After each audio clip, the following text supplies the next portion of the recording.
All right, so there's some questions here. They're in no particular order. This question's from Daruka. He says, in the Nectar of Devotion, Prabhupada writes, quote, when one is freed from material anxieties and can see every living entity on an equal level, he is eligible to enter into devotional service. Currently, I am not free of material anxieties and I still struggle to see every living entity equally. How then am I eligible to enter into devotional service? By continuing the practice to become... It's like when you apply for something, you have to go through a physical examination.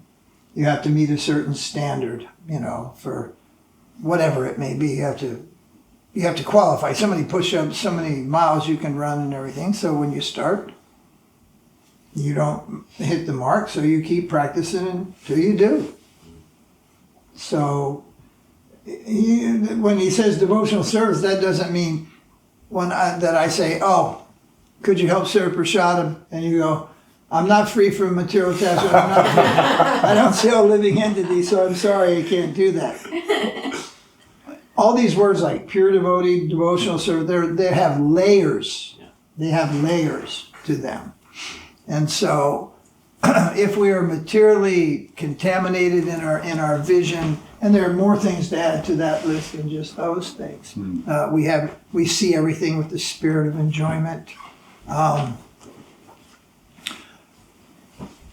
We see in a material racist way. We don't recognize people as spiritual beings. So that's what that means. It means as long as we remain with the material anarthas, then we cannot purely serve Krishna. And our service will always be tinged. But that does not mean that one cannot, and you'd be surprised how much your vision has improved since the first day you walked into Govindaji Gardens. I mean, I just, it isn't like, oh, all living entities are all so nice. Oh, this is beautiful kirtan. It also comes along with discrimination, like shut this thing off. It's a horrible sound. And it's just like a sandcastle. It might look beautiful, but the sand, the wind, the water, it's going to wash it away. It's not going to last. So if that's the kind of devotees and that's the kind of presentation, well, that's what you're going to get. You put a hook in the water with a certain kind of bait on it to catch a certain kind of fish, right? And blue marlin and sharks don't bite itsy bitsy, hooks with nice colorful flies on them. Trout do. Other type fish do, but not sharks. If you want to go hunting for sharks, and you don't hunt a tiger with a .22 and a bird call, you'll be eaten.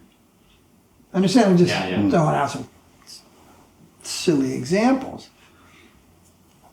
So that type of a thing, it attracts that type of a person. Then you build your ashram out of that, and all of a sudden it's like, ugh, you don't really have anything of substance. Gaudiya Mutt was all about kirtan. There was Śrīla Puri Maharaj. Here's information for you. This is Śrīla Puri Maharaj. He used to sing on national radio. Oh, okay.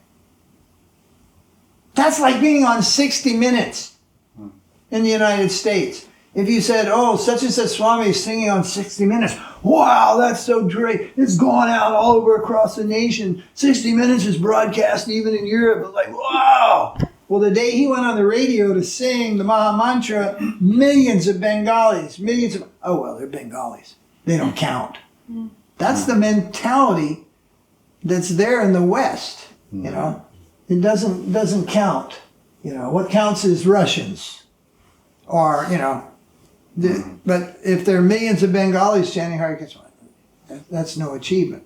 Well, I was on the radio, whatever, But there was no internet, there was no television, and the radio was the pinnacle of technology and communication, the radio. And Śrīla Puri Maharaj was on the radio singing. But in the mutt, the harmonium was not allowed. In Prabhupada's temple, no harmonium was allowed in Mangal artiques or any artiques. And then during the time of the Radha Damodar, it was called the Radha Damodar Road Show, they were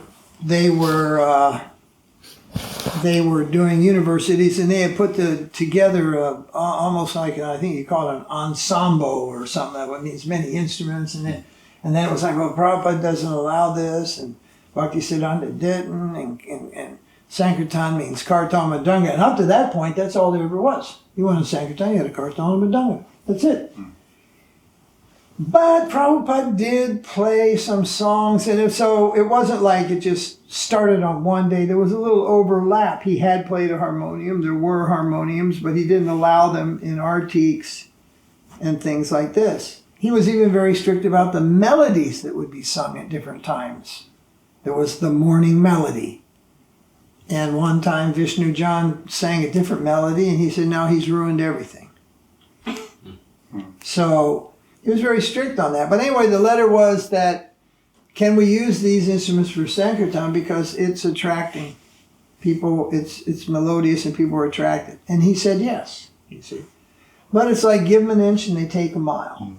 Now, add a mosh pit, you know. Add all the girls up front. It looks like a burlesque show, you know. All the girls are in saris, their mid-waist is exposed and they're just going like this. And they're all decked to kill. It's like, don't look, you know. It's like, give them an inch and they take a mile. It's, you know what that's saying? Mm-hmm. Yeah. You know, Prabhupada once drank a drink of 7-Up. That's it. After the Sunday feast, cases of 7-Up would arrive at the temples. It was called the green nectar. The green nectar. Now, understanding how some of these things went, when the Chaitanya Charitamrita was being published, there was a marathon of 24 hours a day, and it was running on for months, and they were trying to get the whole 17 volumes completed within some three-month period or something like that.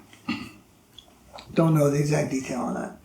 So they had communicated to Prabhupada through a letter, no emails in those days, mail a letter, 10 days to India, 5 days to Australia, whatever. It took time. You know.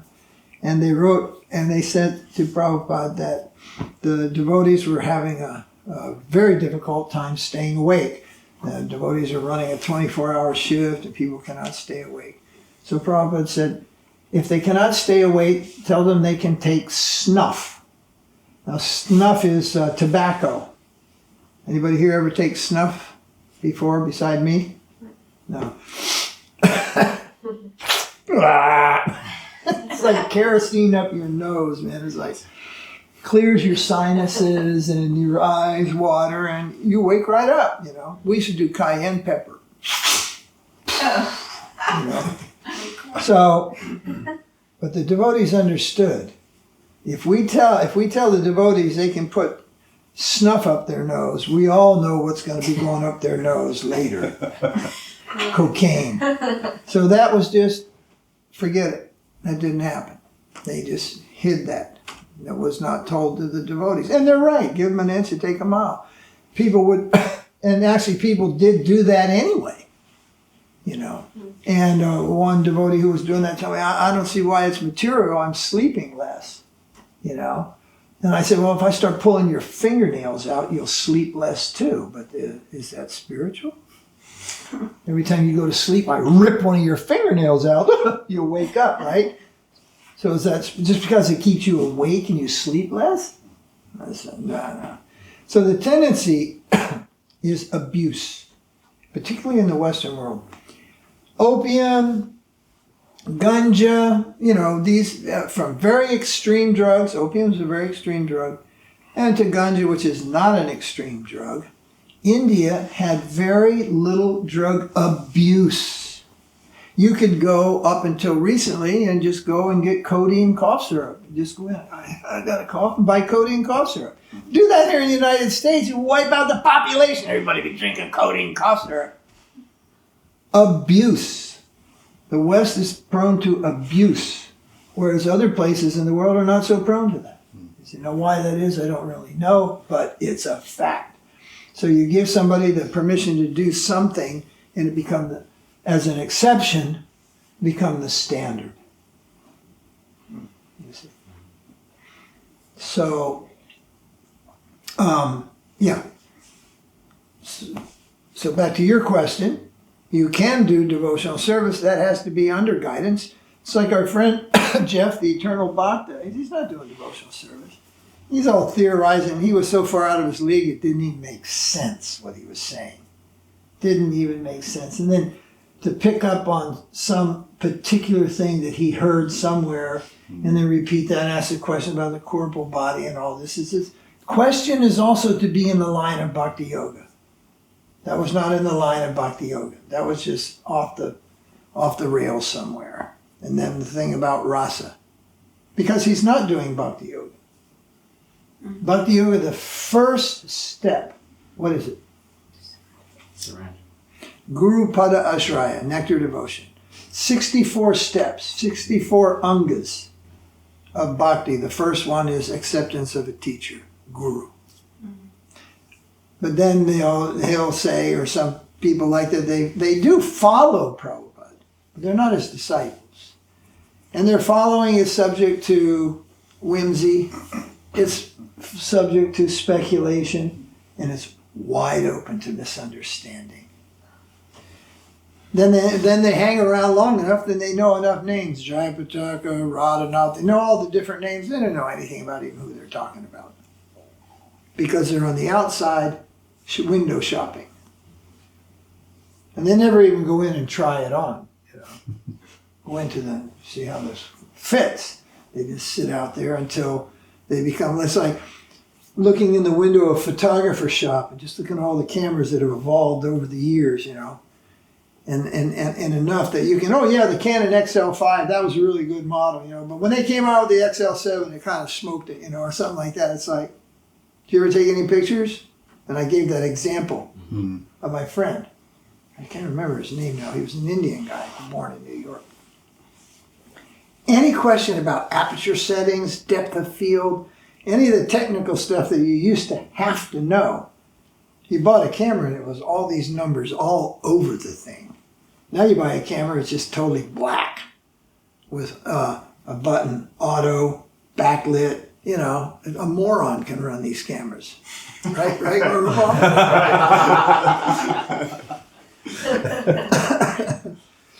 So, but and then everything was manual. He knew everything, but he couldn't take pictures worth beans. Yeah. So Bhakti Yoga, a devotional service is not something that we can create. That's why I said service is rare. Service comes down to us. It is an order, an instruction, or a request. Then we try our best to fulfill that in varying degrees, and that becomes devotional service. But just to invent something. But then somebody says, well, who told you what to do? I said, well, Prabhupada told me what to do. And along with this sannyas means you will create service for other people. You will be the representative of Krishna, and you will decide what is devotional service. And that should be in the line of the overall what your guru wants. Understand? But when the disciple is there and the guru is still there, the disciple can't say, well, I'm just doing this thing. And then I offer that. That's called karma mishra bhakti. I do what I want, and then I offer. And that's why I explain also, there's a difference between the house and the ashram. The house temple and the ashram temple. And I give this example. Charming wife says to the respectable husband, oh, Prabhu, what would you like for dinner? And he says, yeah, pasta is okay. So she makes pasta and offers it to Krishna. Now, how many times in Govindaji Gardens have you walked up to the kitchen and says, can we have pasta tonight? No, the bell rings and you go over there and you don't know what you're getting. Prasadam, but you don't know what it is because it wasn't made for you. It was made for Krishna. But then if you're sick and you can't then there's an adjustment to this, you see. But the regular standard is we don't go to Ranganath and could you call ahead and tell Vijay we'd like to have puliogiri or something? Right. You just go and whatever you get is what you get. That's prasadam. So in the house, that's very, very rare. You see, that's very rare. But I'm not saying, I'm just saying, there is a distinct difference. No one ever asks you in the ashram or in a temple, you're at Krishna Balaram temple or Śrīla Maharaja's ashram, they don't come and ask you, oh, what would you like for prasadam today? And make that and then offer that to the deities. But they do a thing in India where the foreigners can't take the chili, the Bengalis love the chili and everything, so they'll cook something separate that they know the foreigners can not get sick by eating or burn their stomachs out or something. That's an adjustment that's made by the temple, you see. But the general standard is we don't dictate what Jagannath has for his offering or Krishna. We simply go and accept it. But in the house, it's not that high of a standard. Well, the kids are screaming, they want this or they want that, and the mom has to cook it, and so the offering will be made, but it's cooked according to a little bit less standard, you see. Pure devotional service means what Krishna wants. And how do we know what Krishna wants? Well, we find out from our guru what Krishna wants. And at a time, we may know ourselves. That should be expected. I really hate to hear these 40 and 50-year devotees say, oh, I'm not a pure devotee. Well, then what the hell have you been doing your whole life? You're a disciple of Prabhupada, and after 50 years, you're whining, I'm not a pure devotee. I'm just a kanishta. It's like, what a mess. Why? But then you're telling everybody else, well, you got to follow this. For what? They ain't going to do anything for you. Like the Ritviks say, there are no pure devotees, no one's successful. And then 5,000 people tried, 5,000 people failed, but now you're here. Now you're going to succeed. But none of them will say that it's just some cult mentality. That is not what Bhakti Yoga is. It's like how many of your students have become teachers in Ashtanga Yoga, right? 2 or 3 at least, yeah. And in the world, everybody had to go to Mysore as student and then become teacher, right? Oh no, not in Krishna consciousness. There's a messianic cult about it. There's only Prabhupada. And they don't even know what his name is, where he got his name, who's who and what's what. And when you explain to them, they don't understand. No. Well, there's a reason they can't understand. You explain to new people and they can understand. Not just our people. Yeah. No. People even, I hate to say it in a sense, but yeah, even people who are initiated by other people in ISKCON and been there for a long time because they're not a party to the aparads, the offenses. They're not party to they didn't create the deviation. It was placed upon them. And their, own sincerity, they're trying to work through this. Like that. Did you read that yoga book, the one? Did you look at it? I read it. Okay, we'll talk about that later. Mm-hmm. That devotee is obviously not a 1 or 2 year devotee in ISKCON. He must be at least 10 years. Enough to get his book published, I think it was by the BBT, or BBTI, whatever it's called now. But his letter to me was, yes, I'm a member of ISKCON, but I don't see why that should become the excuse not to understand the proper philosophy. Well, he has a guru also in there. But even the gurus in ISKCON, they're just institutional. It's like the priest over here at the church. He baptizes your children, but then, he's just the priest. That's what it is. Not in every single case, but overall, yes, that's the way it is. That's the position of the guru. That's why you'll hear me say the Ritviks are Ritviks and ISKCON is covered Ritviks. In the same way that Buddhism is Buddhism and Shankaracharya is covered Buddhism. You ever hear me say that or anything like that? And that's what it is. It is not theism. It's jaded Buddhism. It kind of looks theistic, but it's not. Mm-hmm. Doesn't become theistic until you get to Ramanuja. Mm-hmm. So they're covered Buddhist. Well, they're covered Buddhist too. Muslim, Buddhist, Christian, Jewish. They're just about everything you can think of except Gaudiya Vaiṣṇavas. And I'm the firebrand. I'm the postman. Just won't let them forget. Your bills are due. I keep knocking on the door. When are you going to pay your bills? And who responds to it? Not any of the Prabhupada disciples. Practically none. So few you could just, I can't even think. Second generation and others and general followers, many. We hardly ever get a compliment from a godbrother. A few. Vidagda, Prem Kishore. Start running out of Swami names. Maharaja. Swami Maharaja, dear Mata. Lalita. I'm telling you. It's like, they're afraid. Their chapati allowance will get cut short. And they'll be out on the street without a sleeping bag. And it happens in ISKCON. They throw you right out of there. You could be there for 45 years doing devotional service. Something goes wrong. They kick you out of there so fast it make your head spin. Even people who were dying. There was his name was Ramdas. He'd been, I think, the Pujari. You know Ramdas, Yes, black-bodied, tall Ramdas. He was Pujari in L.A. He actually was not a Prabhupada disciple, but No, but he was he was a so influential. Pujari for 25 years. Yeah.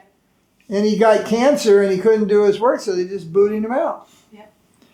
And finally, another devotee married him just so she could take care of him and be the official person to get his welfare, whatever it was. Mm-hmm. And they came to Vrindavan, and we met him there. Vishnu Maharaj knew him, and we went to his house, and he just explained how after 25 years or whatever it was, 20 plus years of being the head Pujari in Los Angeles, he got sick.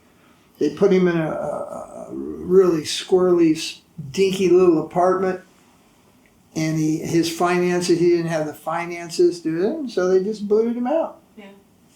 And then this sympathetic lady at the ashram, I don't know if Prabhupada disciple, I don't know, Vishnu Maharaj might remember. Yeah. She got them married officially so that she could officially take care of him. It had to do with something. And they went to Vrindavan, and he spent 2 years and then passed away. Yeah. And that's there was once one devotee, his name was Roy Krishna. And Roy Krishna was one of these kirtanier days before it got really bad. But he used to dance real nice in kirtans, It was right kind of on the edge where it went off in weird things like break dancing and all this stupid stuff. He didn't do that. But he was a nice, you'd say, the very eccentric bona fide dancer in kirtan, And he was a very joyful person. And he was a big book distributor and collector. He was a disciple of Satsvarup Maharaj. Mm-hmm. And so after so many years, he finally managed to come to India. And he was there in the winter, and he was going to be staying 6 months, or he wasn't quite sure, but he was really loving it. He was in Vrindavan. And he came to see me, and he was really sick. And he goes, I can't get a room I can't get a decent room at Krishna Balaram Temple. They won't give me a room. Now, he'd been collecting on the streets for 20 plus years again, you see, and then he was sick in India, and his funds were running low, and he had to buy medicine, and they wouldn't give him a decent room. Mm-hmm. I said, well, here, you can stay in my ashram if you want. Mm-hmm. I said, or what you do is you just go back there and tell them you're packing your bags and you're going to join Narasingha Maharaj. And I bet you they give you a room, right? So about 2 weeks later, I see him in Lowy Bazaar, and he comes up and he goes, it worked. I said, what's that? He said, I went back to the temple and I told him I'm going to join you, and they gave me a room. So it's like, see, I'm good for something. He wasn't interested in Śrīla Maharaj. He just knew me from the past, so he had come to see me. So I was just being kind and said that. Had he been interested in Śrīla Maharaj, I wouldn't have. He'd have probably been asking, could I stay at your ashram, because these guys are off the wall. And there are so many. You could just on and on and on and on. And the proof of it is walk in a temple. Hare Krishna movement is past 50 years old in the United States. Walk in a temple. They're all young people. Then look at the list of Prabhupada's disciples. There were around 5,000. Some people didn't make it on the list. But there were around 5,000. Mm. Then go find out how many have passed away, died, whatever. And you have 4,000 plus left. Then count the number of Prabhupada disciples in temples around the world. You can't come up with 200. So where are the 3,800 others? Oh, well, they're in Maya. Right, they're in Maya. You know, but they're not in the temples, and they're not doing devotional service. And of course, it's their fault. They will just say, well, they're not sincere. They don't come around. Well, I know better. I know better that that's not the reason. These people were driven out just like you drive a rat out of your basement. Not one by one, sometimes whole groups. In France, 70 people were given their walking papers in one day and told to get out. In I forget, it was 80, I think around 1980, 79. I was saying. And on and on and on and on and on it goes. It's so crazy, it muddled people's lives to such an extent. At least one that I know of committed suicide. They got in his head so strong, and of course I was thinking, get a handle on it. You let somebody else get in your head to the point of suicide? But they had their way.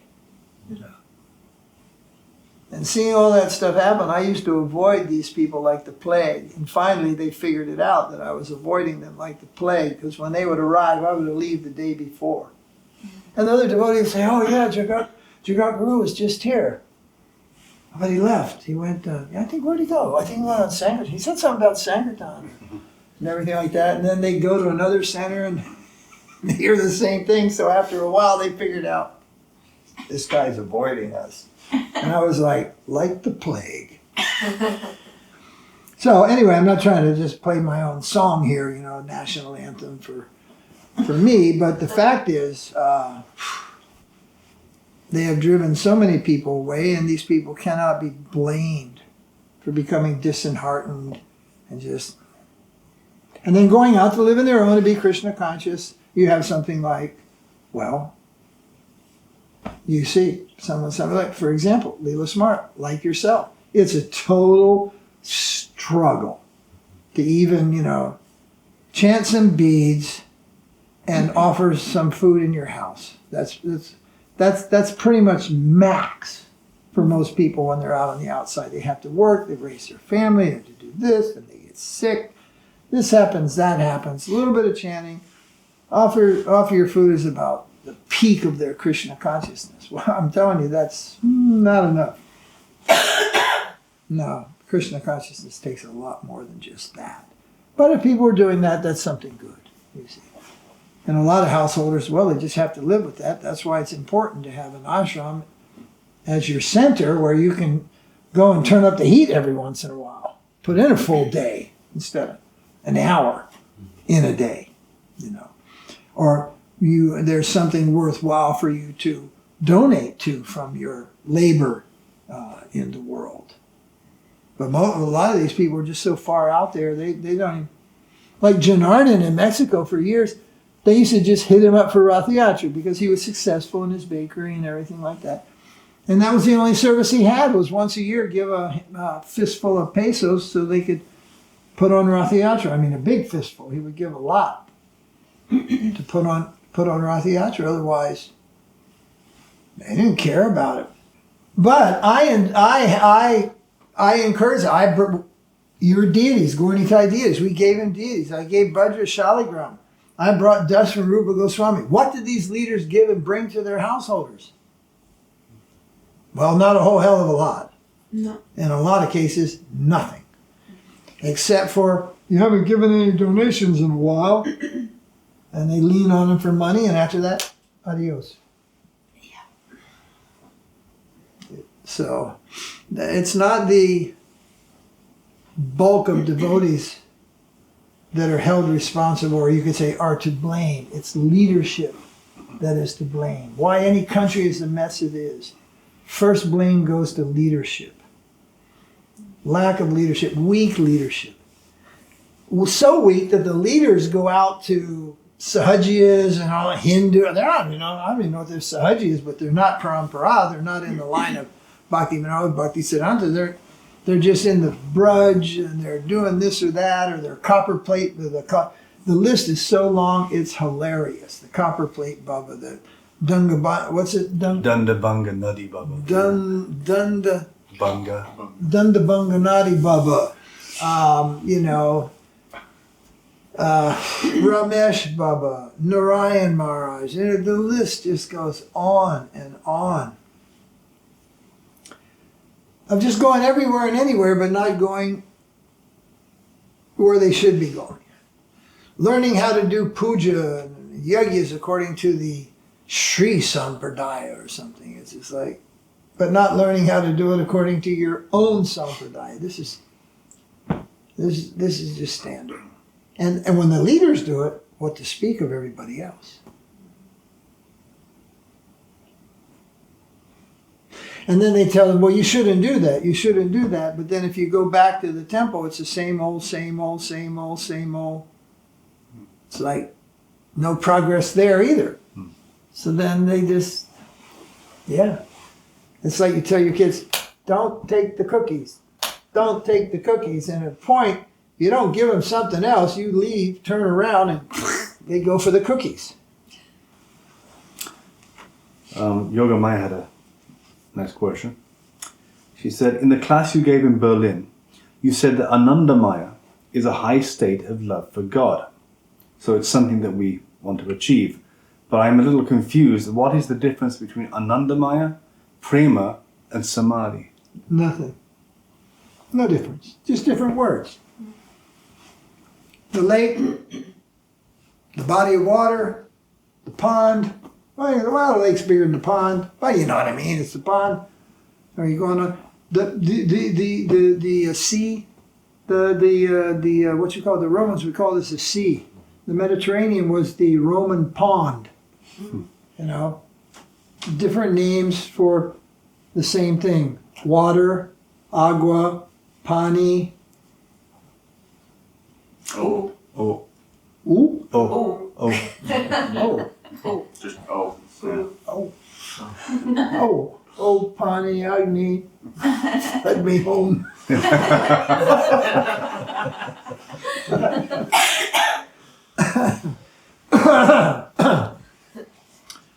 No, there's then you could describe them differently, but they're the same thing. Like one mountain, Everest, you could describe it one aspect, but ānandamaya, samādhi, prema, they're not really different things. And if they are, they're in the same stratum. They're in the same layer. Somebody might say Brahman was ānandamaya. Or we say, well, then that's only the beginning stage of ānandamaya. Brahman is real. It's not like it's not real. What's not real is nirvana. There is no nirvana. It doesn't exist. There is no nothing. There is only Krishna and his energies, which also includes the Brahmajyoti. But the Ananda of Brahmajyoti compared to the Ananda of devotional service is like comparing a palmful of water to the ocean. They're vastly different, but there is a similarity. Both are Ananda, but one is a much greater Ananda. Now when you say Samadhi, well, it's just like when you say guru. Pratibha Joyce was not a guru. Not really, because he didn't teach of Krishna consciousness. It's become in Kali Yuga, well, I have a guru, he taught this, I have a guru, he taught that. Well, then that's a guru. That is not really guru. Guru means representative of Krishna. But in Kali Yuga, it becomes many, many things. But that statement also is a little bit in the fight. Because there were gurus of the impersonal Brahman. They're not called Mayavadis, they're called Brahmavadis. You see. So it depends on how you're using a word and what context it's in.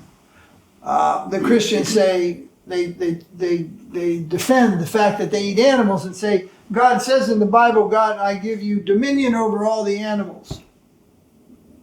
And they use that as an excuse that we have dominion over the animals, we can eat them. I said, well, you have dominion over your wife and children, but you don't eat them.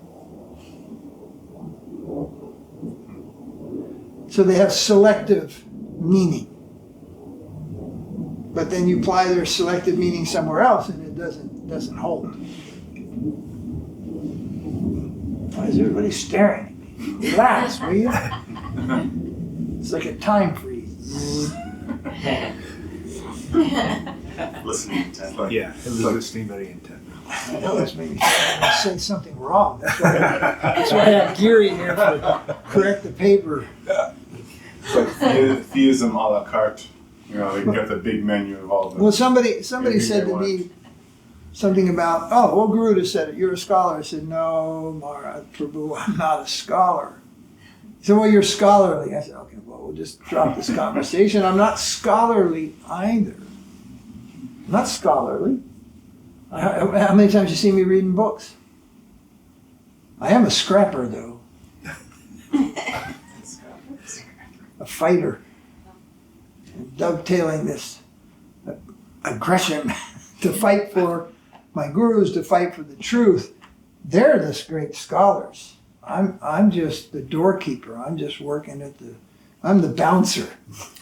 Yeah. And I got the judge now.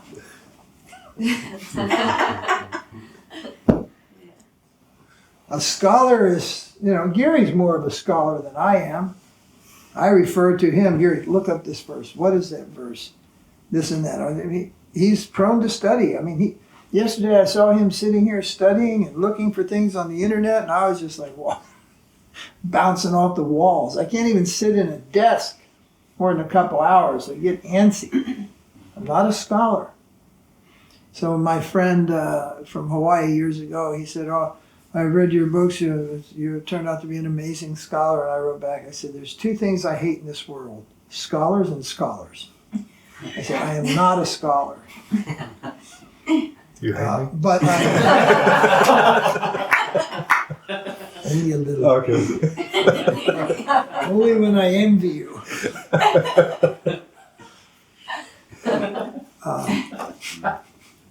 But I said, but I have paid very close attention to my gurus. And Prabhupada did say once in, what was that, 1986, not 86, 76, he said, our Jagat Guru Swami knows the philosophy very well. That doesn't mean you're a scholar. Mm-hmm. That's not what that means. Yeah. What he had taught, I had learned and listened to. And all that I've heard Śrīla Mahārāja say and write about, I paid attention to. And yeah, there are some little things. I had never heard him mention this. What was it again? Karana Deha. Yeah. The Karana Deha. That I had understood that. And yes, all three of these things, that's that. But then within that, some subtle addition to that. And now I know that too. One devotee we met in Czech, I don't know if you were there for that. He ended up going and joining the Gaudiya Mud or something. Oh, yeah. It was at Astashaki's house. Yeah, I remember him. I talked to him for about an hour and a half. He goes, wow, you know everything. And I said, no, I know a lot more than that. And he was like, and he was probably thinking, is humility one of the things? I was just blowing his mind. Rene. No, I hadn't. You know everything. I hadn't told him everything. We'd only talked for a couple hours. After Giri Maharaj had been with us in our ashram for 15 years, or 10, the first 12 or 13 years. After that, did you ever hear anything that you'd never heard before? So many times. Stick around. It doesn't all come in one dose, one pack, one crate, one truckload in 1 year, in one 10-year period. After you've been in the mission for 10 or 12 years or 15 or a year, then you may hear something from your guru that you never heard before. A lot of our experience, at least for myself, I can say, having listened to a simple instruction or a class 10 years ago and listening to the same words today is very different. What I'm getting out of it, it's the same instruction or same words, but it's like the development. That's there too. That's there too. But there will also be things like we were once in. We won't repeat the whole thing, but we were there in Czech, and I gave an explanation of the holy name, and Gary was like, "I've never heard this anywhere before." Well, if you look for it, did you ever find Śrīla Mahārāja saying it? No. Yeah. Well, it's there. Yeah. But maybe it's not recorded. That's another thing. I mentioned that yesterday. If our viewers are thinking everything Prabhupada ever said is recorded, well, sorry, you're mistaken. Or everything Puri Maharaj, or the closest thing that probably came was Ram Dass used to park a camera. It was running all day. If Srila Puri Maharaj was awake, the camera was on. And there were files and files and boxes of tapes. And But he's not doing anything no. with it. They don't do anything. They don't do anything. This is going to rock. But that was only for a couple of years. What happened to the other 101 years of his life? 103. Yeah. How much was said that was never recorded? We asked, let me see, I was asked to ask the question. So I asked for the Puri Maharaj, are there any recordings of Bhakti Siddhanta? And he looked at me and he said, recordings? He said, Bhakti Siddhanta is always here with us. And I was like, why did I ask that question? But it was good that I did ask that. And that was very clear that there were no recordings like big gramophone record. There was no recordings of Bhakti Siddhanta. Could you imagine a recording of Bhaktivinoda singing his own bhajans? So the real recording is here, not here. This actually deludes people also. People listen to Prabhupada and think, well, he's right here. Yes, in Shiksha, but even to access that Shiksha properly, you have to connect. And they don't connect. And therefore, they're just on their own. Wishful thinking. Following, but not exactly. It's like getting the pirated instructional video and not connecting to the... Yeah, so therefore you don't get any, what do they call that, support? Yeah, no, Technical support. Yeah. No technical No support. access to people. You're on your own.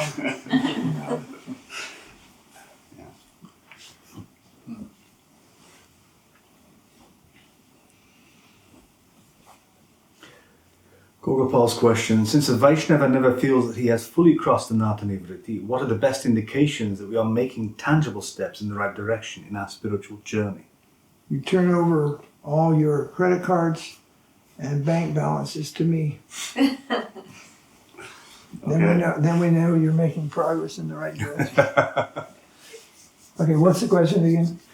Since a Vaishnava always considers he's never crossed anartha-nivṛtti, how does one understand he's making progress?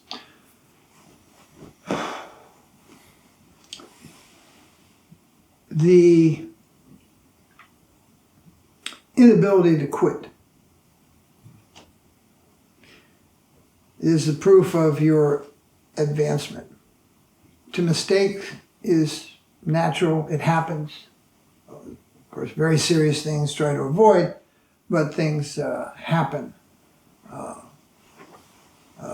But yet we continue to pursue. If we weren't making any advancement, we would quit. You see, I have no taste for the holy name, but I have to keep chanting. When you really have no taste for the holy name, you stop. So it's a reverse imagery kind of a thing. The more advancement you make, the least qualified you'll feel. The more qualified you feel, the least advancement you are making. So there was a devotee, and he was come for darshan of Śrīla Maharaj, and he wanted to express to Guru Maharaj, I'm very fallen. And Śrīla Maharaj says, that's good. And he was like, no, I'm not saying that. I mean, I am actually very fallen. And Śrīla Mahārāja says, that's good. It doesn't matter how you got there. Just so long as you genuinely feel that, that's good. But I know people, I'm not going to mention names, they have grossly fallen. They're as proud as peacocks. And after 10 or 20 years of being married to some Jewish real estate agent in New York, they want to come back and tell us all about Prabhupada and tell us about what he wanted and all these things. And how the movement should be corrected, and they can't realize they're the ones that derailed everything to begin with. Yeah. So they haven't realized anything about their own fallen position. So Śrīla Mahārāja is saying, however if you genuinely feel yourself as fallen, whether you are fallen or you just feel that way, that's good. That's the right attitude. But when you feel yourself, oh, I'm so great, I'm so proud, I'm this, I'm that. Well, it doesn't matter even how qualified you are. That's a negative. That's a destructive negative. And you want to rid yourself of that thinking. So the best thing to do is don't dwell on it. Don't dwell on how much advancement I'm making. I never think about it. Think about service. What service you can do, what capacity you have, work within that capacity. Don't try to do too much. You go outside your capacity, you trip over your own shoestrings. Don't try to be what you're not. That seems to be, of course, there are some sannyasis and they give up sannyas and then people say, well, he was truthful. It's like, well, yeah, no. Truthful in the second sense, not in the first sense, you see. But anyway, that's understandable, okay? We don't condemn people for life if they've given up. But when these people give up sannyas and say, well, it's not recommended for Kali Yuga anywhere and anything like that, well, they got another thing coming. And that's a riot act. We're not gonna swallow that at all. This is their nonsense. They want to say, oh, well, I couldn't keep up the standard. I had too many material desires. I need to settle down. I need to get married or anything like that. But it's not if people should be able to, okay, I can't do this. I'm going to do this. Okay, that's fine. But when you try to run the whole thing down and say, well, it really doesn't matter, or this or that, it's, this is just endless excuse making. And this is not acceptable. That means you're denying your own defect and you're blaming it on something else. Well, I shouldn't have been given sannyas anyway because sannyas isn't for Kali Yuga. I'm just giving sannyas as an example. There could be so many things. That's not accepted. Resentment from resentment. outside of your It's always capacity. somebody else's fault. I don't blame any of my own problems or faults in anybody else, but I do see that other people have suffered due to somebody else's mistakes. There's a difference. There's a difference.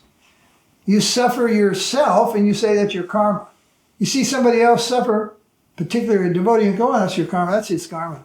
Hey, there's somebody over there beating on Koki. I'll just keep vacuuming the floor, that's his karma. Then you draw down on him, partner. Don't shoot Koki. Think about his misery. You walk over and shoot your friend, put him out of his misery. No, you don't do that. So, but you can't falsely follow humility. It's so huge. I spent almost 20 years in the temples, the big ones, little ones, in the movement. And then there's another 30 some years on the outside, very, very, very, very different. But I saw so many things, One of the things I always remember is you hear two buddies arguing over something. Well, I'm not attached. Bingo, totally attached. People who blurt out in an argument, well, you can take it, I'm not attached. It's like, ding, totally attached. It's like Jeopardy, bing. Got it wrong. Yeah. And then and the devotee who asked, or Śrīla Mahārāja asked the devotee, why you never married? And he said, wow, it's a hassle. And Śrīla Mahārāja said, wrong answer. That is not the answer. And he said the answer, well, I forget what he asked. I know what the answer is. But if I want to utilize my energy fully just to serve my guru, okay, then that's a valid reason not to marry. But if it's a negligible thing of, I don't want the responsibility, I don't want any hassle of another person, I just want my own life, that's all total selfishness. And that is not a substantial answer. And Śrīla Mahārāja said, wrong answer. Very nice. So the reason behind, two people can do the same thing, the reason are completely different. I'm sure there were young men who took sannyas because they wanted some authority, they wanted prestige, they wanted even to impress Prabhupada. You see, I've had that experience as the guru and a sannyasi disciple, and he's doing so many things. And he would say, I'm doing this just for Guru Maharaj, but the detail was he's doing this just to impress Guru Maharaj. There's a difference in just doing it for me. When I tell you stop, you're not worried about it. You're cooking my breakfast, and I go, I'm not eating. You just go, hey, I was cooking this, and you should just sit down and eat this. You just go, okay, I was doing this for Guru Maharaj, but he's not eating, so okay. You might ask, are you feeling sick? Or is it what? But you just don't push. Hey, I'm cooking for you. It's like, no, you're not cooking for me. You're cooking to satisfy, whatever. It's different. So the reason for something, two people can be doing something. One guy's racing in a race for name and fame, and he wants the cash prize. The other one is doing it for the crippled children in Vietnam or something. He's going to give all his cash money to some charitable thing. Someone wants to be president of the United States because they want all the payback that comes later, and they want the political name and fame, and somebody else wants to do it for a more nationalistic or righteous reason. You see, same thing, different reason. Prabhupada used to give the example of we're washing windows and somebody else is washing windows at the bank. We clean our windows. If this was our house, we would a couple times a year clean the outside of this window. You see, we'd squeegee it and clean it. There's another guy doing it, but he's doing it for personal gain and we're doing it for Krishna. Same thing, but different motive. So in devotional service, there's Karma Mishra Bhakti, there's Jnana Mishra Bhakti, and there's Jnana Sunya Bhakti. Did I leave out anything? No. There's materially motivated devotional service. That's the stage of dovetailing. Well, I have this desire. Okay, well, dovetail that. Usually that's family life, children, things like that. Money. I want to be making money, so we dovetail that, you see. And then we offer some to Krishna or something.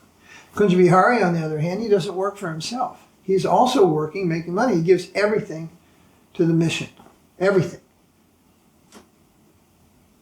There's a difference in working for oneself and just working for Krishna. Both are working.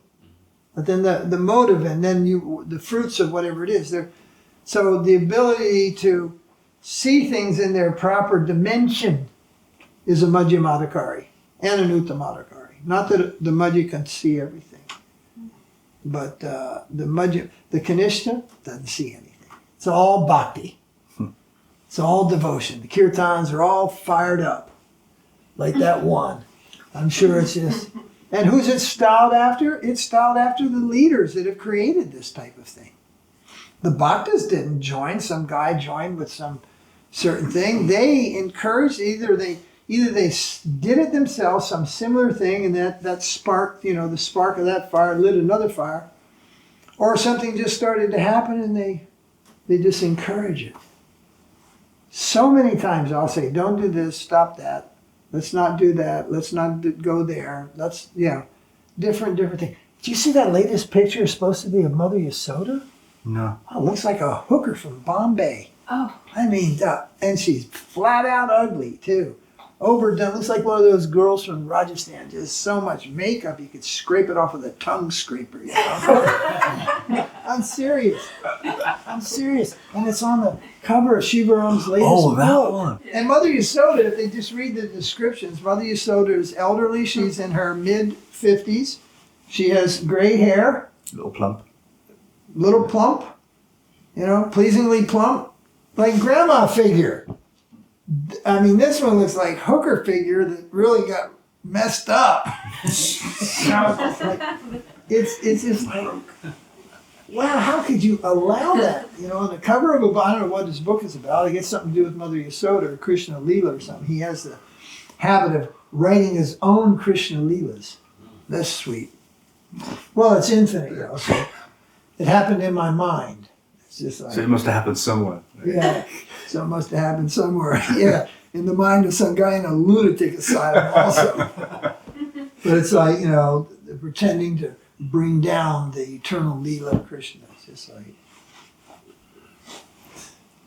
there are such books. Rupa Goswami's written some. Bilva Mangala Thakura, Krishna Karnamrita is one such book.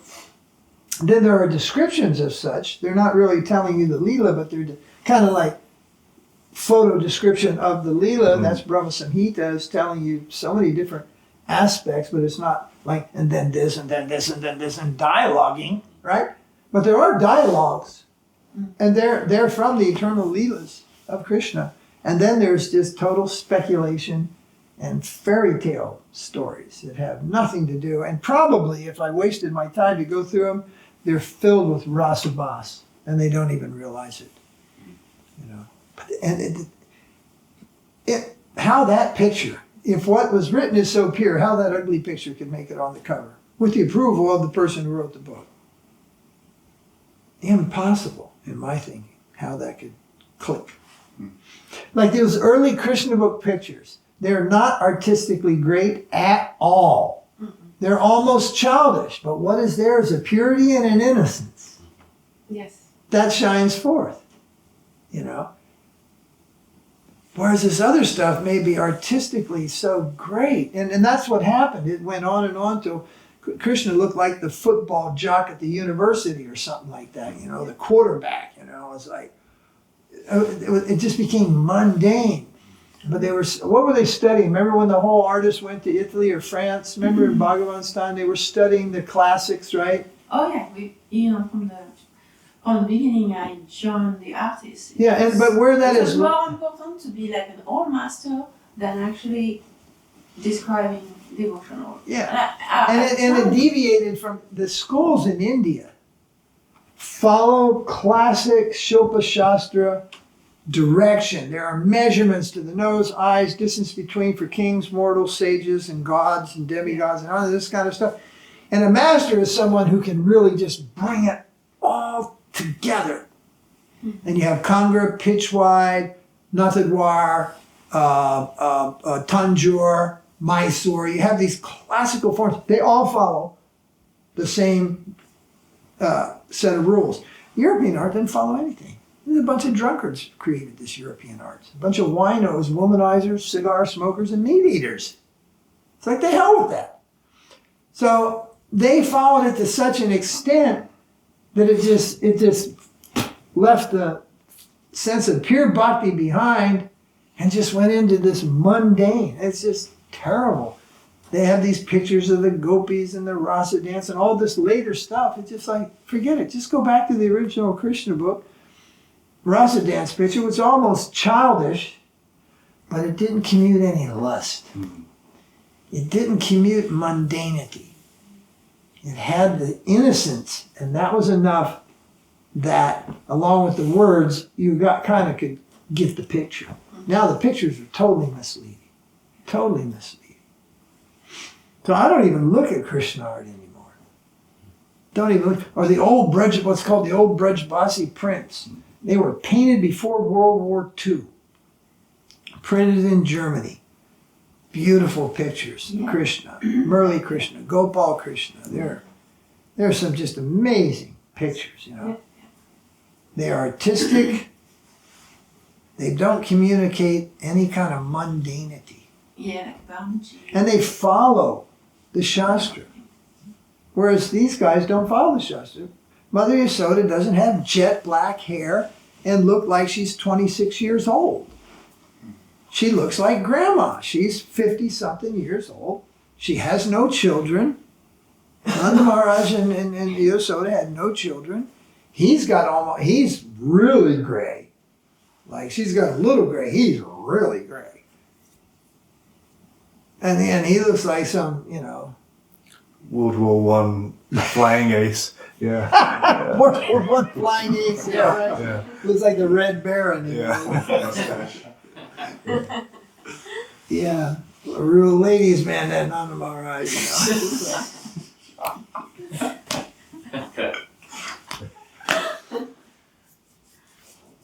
So yeah, I used to like looking at pictures of Krishna. I fear to look at them anymore. What next? Like these kirtans. I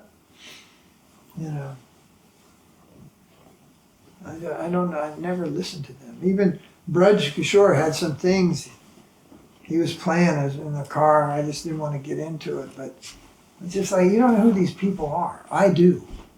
It's like, get rid of that. They're just some. There's that whole series is just some big pratishta. It was the Vyasaki, the Bangladeshi, Bengali kirtaneers. It's like, puke. This is not bhakti. This is not bhakti yoga. This is not self-realization. This is all about pratishta. This is Hinduism. A lot of influence from Sahajism. No. Keep it simple. That was Don Koki. If you want to play some music because you have some musical ability, then get your guitar, put on your headsets, and play some music. Don't drag your music into the holy name. It's not necessary. Just some simple melody to accompany. It's like you make an offering for Krishna, then you put some flowers on the plate. You don't bury the offering in flowers, right? You ever make a nice offering for Krishna in a big temple? You got a plate, big silver plate, you got something like that. You put a little flower on the plate. You don't bury it in marigolds or flower petals. That's not how you make an offering. So music is to accompany the holy name. And it helps the audience keep the tune, because most people in the world don't sing. So the music kind of helps them to key into, don't do that. Simple music to accompany the melody and keep it going strong. And don't switch every 4 times in the Maha Mantra. You get a good thing going, run it. You don't have to, and all this Hari Bol, all these long kirtans and Jai Prabhupada and everything, it's just like all unnecessary. All unnecessary.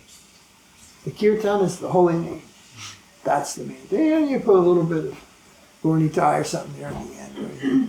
Show me one tape where Prabhupada's singing those songs like that. Nowhere. Not that it wouldn't maybe be permissible. I also pointed out to somebody the other day that we often divide the kirtan. We say divide it. You sing the first part of the mantra and then the chorus responds, right? Second part, Hari Ram, and the chorus responds. Well, ISKCON never does that. And when they hear us do that, it's like, what is this, some Gaudiya Vaiṣṇava thing? It's like They're breaking the holy name. They're breaking the holy name. They're all like, no. And then they go, that's not how Prabhupada chanted. Bing. Wrong. And they have a tape and they even play it in their temples, but they don't pay attention to it. And Prabhupada is singing himself. He's singing first half the Maha Mantra, and then he repeats it. Mm-hmm. Then he sings the second half of the Maha Mantra, and then he repeats it. No wonder where he learned that. Gaudiya Vaiṣṇava, that's our Parampara. They learned how to do Guru Puja in Gaudiya Vaiṣṇava. They learned how to do Vyasa Puja in Gaudiya Vaiṣṇava. They learned Shri Guru Charana Padma in Gaudiya Vaiṣṇava, in Śrīla Narasiṅgha Mahārāja, means in our Sampradaya.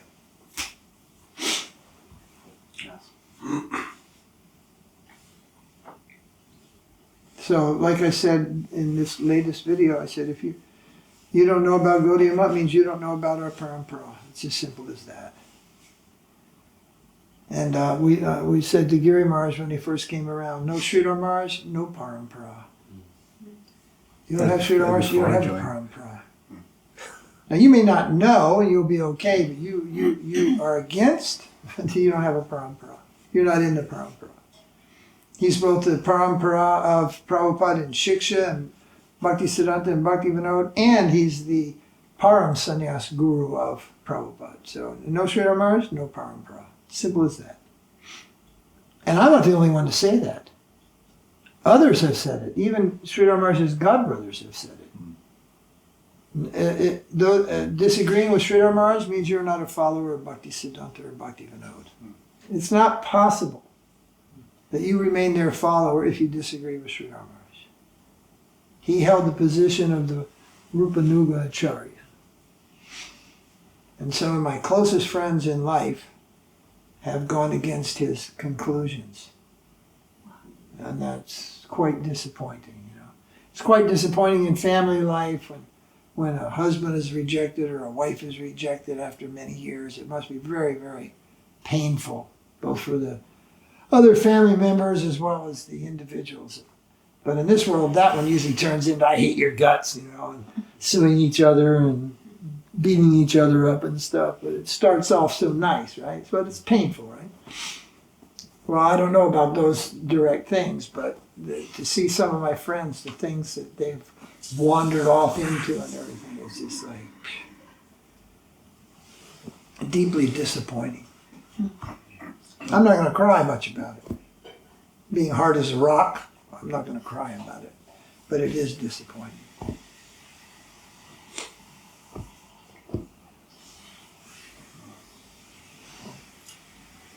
Should we continue? Your questions? If you like. Of course. Manjari had a question. She says, what is the secret to overcoming self-centeredness?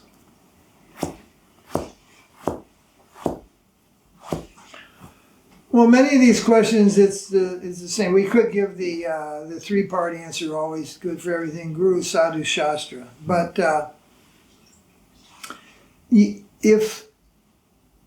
what is the process to stop overeating? Don't eat so much. It's kind of like inherent in the very thing. So don't be self-centered. Well, what does that mean? Well, take the opportunity to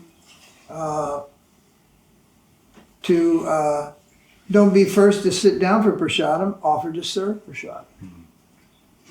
We can make a conscious effort to correct some of our anarthas.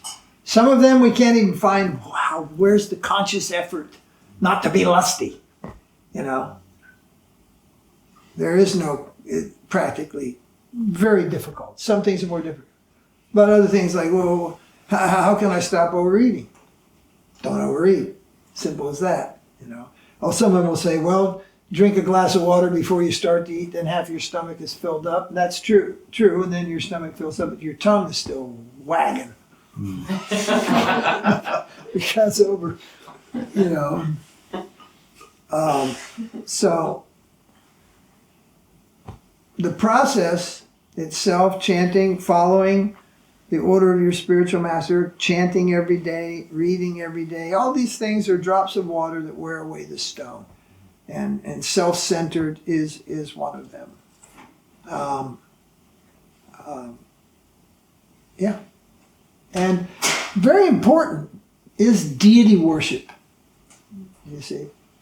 Now, three or four things. Prasada, very important. Kirtan, very important. Chanting on japa, very important. Study, reading, learning the proper philosophy, siddhanta, very important. Living in the association of devotees. In fact, what are the 5 things? Mathura Mandala, Vaishnava Sangha, Harinam, Sankirtan, Murti Puja. Murti Puja, that's the one I'm getting at. Murti Puja, what's the other 5th one? Was it Tulsi Seva? No, Bhagavad Seva, service of the Bhagavad. Service to the Bhagavatam means hearing the Bhagavatam. Murti Puja. All right? What does that mean? That means the deity. Having a deity. What is the deity? The center. You can't get yourself out of the center unless you can find another center. So now you have the center of the community, but you're one, you know, that's one thing. You have this. You have some goals. Guru also can be center, but the real thing is the deity. And when a community has a deity, then the offering is to the deity. Everything is for the pleasure of the deity. Instead of, like, it's a tendency of ladies to decorate themselves. Look, if we look at any lady's face and any guy's face, women will at least have a minimal decoration. Isn't it right? Yes. You got earrings. You don't have any earrings. Men will spend less time on decorations, right? It just comes with our natures. Okay, I'm not saying it's a bad thing. I'm just saying that's the nature. Okay, but when the deity is there, you can decorate Krishna. You can dress Radharani. You can decorate the deities. You can dress Gaur Nitai. You can do things centered on the deity. And this helps take away from bodily consciousness, that we all have a certain level of body consciousness. For sure, we live in these bodies. It's the first thing you do in the morning, body activity. You know, I will not get up. Before I step on the floor, I will chant the holy name. I will not allow my life to be first step anything mundane. When I spin around and get out of bed, the first thing I do is chant the name, or I say Jai Prabhupada, or Gaurava Bo. I say something spiritual. Otherwise, it's just the first time. Then into the bathroom. That scraping the tongue, and all the other things, you know. No. Why? Because we're here in this thing, in this body, and it demands of us. So deity worship is very important for taking the place of bodily consciousness, and there is Krishna. Otherwise, Krishna is there in sound. That's good. The eyes don't see sound. The ears hear Krishna. The tongue is tasting Krishna. So what is the seeing Krishna? No, then we see the beauty of our wife. We see the beauty of nature, all these other things of beauty. But when the deity is there, then we see the beauty of the deity. Now, just to give a thing, if Jagat Guru gets back into India today, I figure they didn't have internet at the Kathmandu airport. Mm-hmm. Jagat Guru has already met whatever it is. Any minute we should get I made it, or I'm on a flight to Boston or something. You know? And, excuse me, Goswami is probably just getting into Dubai. We'll hear from him, you know. But if Jagat Guru does get back into India, he's going to take second initiation sometime, probably before the end of the month. Maybe on Christmas Day, via Skype. Okay. Yeah. That'll be historical. That'll be our first. Yeah. Well, Prabhupada was history when he made second initiation via tape. I received it from a tape. Yeah. Then later, when they were telling Śrīla Maharaj and their devotees in Brazil, they cannot come, or wherever they were, they're somewhere in South America, I think. They cannot come, poor country, they cannot come to India. And Guru Maharaj, if you can give them second initiation and you can record the mantra on a tape. And he was like, I don't know about this. And then they said, well, Swami Maharaj, our Prabhupada, he did like that. And then he said, well, if Swami Maharaj did like that, I can do like that. So he did. And later on, the same thing happened with Srila Puri Maharaj. And then they told him, our Prabhupada did, Sridhar Maharaj did. Then he said, well, then I can also do. So that's an important to take the focus away from my own self-centeredness is deity worship. It's very important for that. And Prabhupada emphasized that for householders much more than for sannyasis, etc. For householders, very important to keep that. And then at the same time, deities in the home, something in the home. Is if the home is functioning like a home where mom's at home raising kids, self-schooling, everything like that, and deities are important for all the family. But then it's important for there to be a temple or an ashram. If there's an ashram, there's always a temple or a temple room. There's somewhere where the focus is yet increased to another level. Sure. So that's important. And then there are habits that one can follow. Like I know a lot of devotees, they would cook very nice things for the deity, and they would ask the devotees, how is that preparation? Oh, it's very, very nice. You try something? No, that's okay. They would cook opulent for the deities. We called it deity preps. Because an offering wasn't just what we're eating. Krishna got like 14 different subjis at lunch. Not the devotees, they got one. They're called deity preps. Yeah. There was halava every day and sweet rice every day, but everybody doesn't get sweet rice and halava. They're called deity preps when you have bigger deity worship going on. So many times I observed cooks, they would not eat those fancy preps themselves, but they would ask the devotee, how was the halava? And someone would say, well, don't want to offend prasadam, but it wasn't sweet enough. Then they would taste it to find out what they had done wrong, you see, so they can improve. But if the devotee said, oh, it's fantastic, do you want some? No, that's okay. Yeah. And that was I'm doing this for Krishna, totally. And I'm not taking any of it for myself. They would just take the general prasadam. But one has to be careful about falsely doing things. False humility, false renunciation, false charity, false generosity, all these things.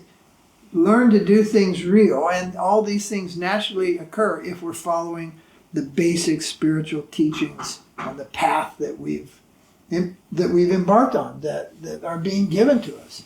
Don't do these things. Do these things. Keep this company. We do all that right, then all these anarthas, there's so many you can't count them all. One thing Bhaktivinoda mentioned, that different pastimes of Krishna help destroy certain anarthas. So, hear about Krishna. This is a very powerful process, and hear about the philosophy of Krishna consciousness. This is the cleansing process. So is the holy name. If you just go on with the holy name and don't hear the proper philosophy, the holy name grows weeds also. And the bad thing about weeds is they grow faster than the real thing. You grow a garden, right? You plant all your seeds, you start watering, that damn grass starts popping up everywhere, and after a few days, bing, here comes your tomato plant. And pretty soon the weeds are as big as the tomato plant, they overpower it, and you get less tomatoes. Weeds. So chanting is the watering process, but it also waters the anarthas. The Bhagavat is the weed puller. Hearing about Krishna. 10th canto also, but more importantly, the Bhagavad Gita, the basic philosophies of the Bhagavat and of the Bhagavad Gita. This is the weed pulling. This helps to remove the anarthas. Nowadays, it's almost like philosophy. It's like, yeah, philosophy. It's like, oh, gee, I'm into philosophy. It's like some lower thing. It's not the lower thing. It is the guiding thing that keeps everything else on track. And you do everything else, but you don't have the philosophy, you will get off track. Guaranteed. Guaranteed. And if you don't, you won't mind me having said so, because you'll know that it's only one in millions that won't get off track. We need and must have this proper knowledge, proper philosophy, proper siddhanta, as they say, call it whatever you want. That has to be there. That's the pulling of the weeds. There were some disciples of that Jayatirtha in Hawaii, and we crossed paths back in 1980 something in Hawaii, and they said, "Oh, we're not into the philosophy. We just do kirtan. They just do kirtan, smoke ganja, and he gets his head cut off. Just do kirtan." Huh. On the other hand, when we started our temple in Church Street in San Francisco, we were on Church Street, and the Sunday feast was a 2.5 to 3 hour lecture. Then there was a kirtan, then a 3 hour lecture, then prasadam. And the usually Sunday goers, the feasters were all complaining, oh, the class is too long, The ISKCON standard is Sunday, the class is going on, there are 20 devotees, 30 devotees listening to the class. there's 50 or 100 waiting for the class to end so they can take prasadam. Yeah. Isn't it? You Yeah. remember that? Oh, yeah. You know, it's just like, you know, it became a place to eat, just the eats, the feet. I mean, devotees, not just guests. Get devotees also. They're waiting for the class to end to take prasadam. You know, so we're like waiting, you know, waiting for the prasadam to get over with so we can hear the class. So we don't do it that way. In fact, many times. Like when I do programs in people's houses, when I was in Europe and all that, the kirtan was at the end. And the Berlin thing, that was at the end. Yeah. First we can, because people trickle in, and first we have talk until we've said as much as we think we're gonna say, and we have a 10-minute kirtan and take prasadam. Because the thing that's missing is not kirtan. The thing that's missing is a proper understanding, and therefore you get kirtans like that one we were just gonna play for. Well, the excuse is, well, we're attracting the public. But what kind of public? Oh, I'm sure that some sophisticated, educated people, they're just jumping out of their chairs to run out and join that kirtan. They're like, you know? Or some guys like Kanye West, man, he might like it. It's just like the hell with Boy George, Conway West, Michael Jackson.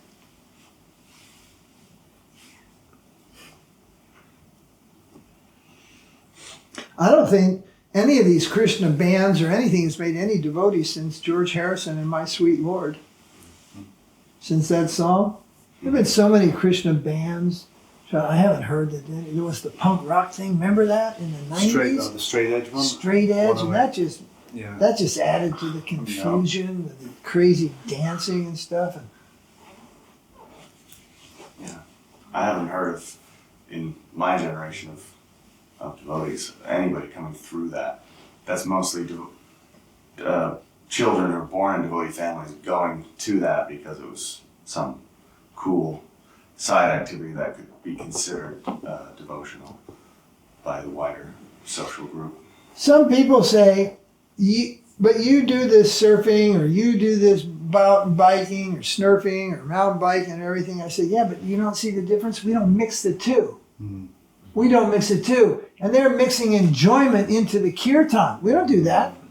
Here's the kirtan, here's the philosophy, here's the prasadam, here's the deity, here's Janmashtami, here's tradition, and over here's all this other activity where we can remember Krishna, talk about Krishna, but it's not mixed. You know, it's not mixed. Like in the beginning, all the serving Swami articles mention Krishna, Krishna, Krishna, Krishna, ashram, ashram, ashram. Nowadays, they'll just mention he's the guy who started this whole mess. You know, they won't say much about Krishna or the principles. But as it developed, reporters would ask me, so what is the spirituality of surfing? And the truth be told, there isn't any spirituality of surfing. It ain't no more than picking your nose. It's relief. Or sneezing, it feels good or something. There is no spirituality. So at first I was like, how do I answer this question, you know? And then I developed the answer and said, well, Krishna consciousness, you take it to wherever you go. You add that. You add the spirituality to the experience. You add the spirituality to the height. You add the spirituality. And really, even that, I'm fudging it. You don't really add any spirituality. Here comes a set. Is it spiritual, Daruka? Are you paddling thing? I'm catching Krishna. He's the wave. He's the ocean. No! I'm not doing that at all. It's just like, give it up. It's fun. It's exercise. Right? But for the people, I said, well, you take your spirituality to whatever you do. These things alone, and if it was spiritual, why is there so much aggression in the water? Why is there so much local attitude? Why in Hawaii do guys pull knives and cut the gringos' leashes and all this kind of crap? Why does this happen? If it's spiritual. But then someone, if they're really smart, can go, why did the Hare Krishnas start killing each other if it's spiritual? You know, but people usually aren't trained to see the weakness in another person's argument or example and then turn it back on them. So nobody ever says that. In fact, that one article in Inertia said, you know, Swami questions, has surfers lost the path. Remember? Yeah. Because of all this kind of stuff, you see. But we have never told anybody who came to the surf ashram that now we're going out surfing, this is going to be a big spiritual experience. We say the spiritual program is in the morning, we do a bhajan and we do japa for a half hour if you'd like to attend. And then again in the evening, Swami's here, he's going to give a lecture on the Gita. That's a spirituality. The rest of it is just what it is. Kayaking, supping, walking on the beach, swimming, surfing, it's just what it is, you know.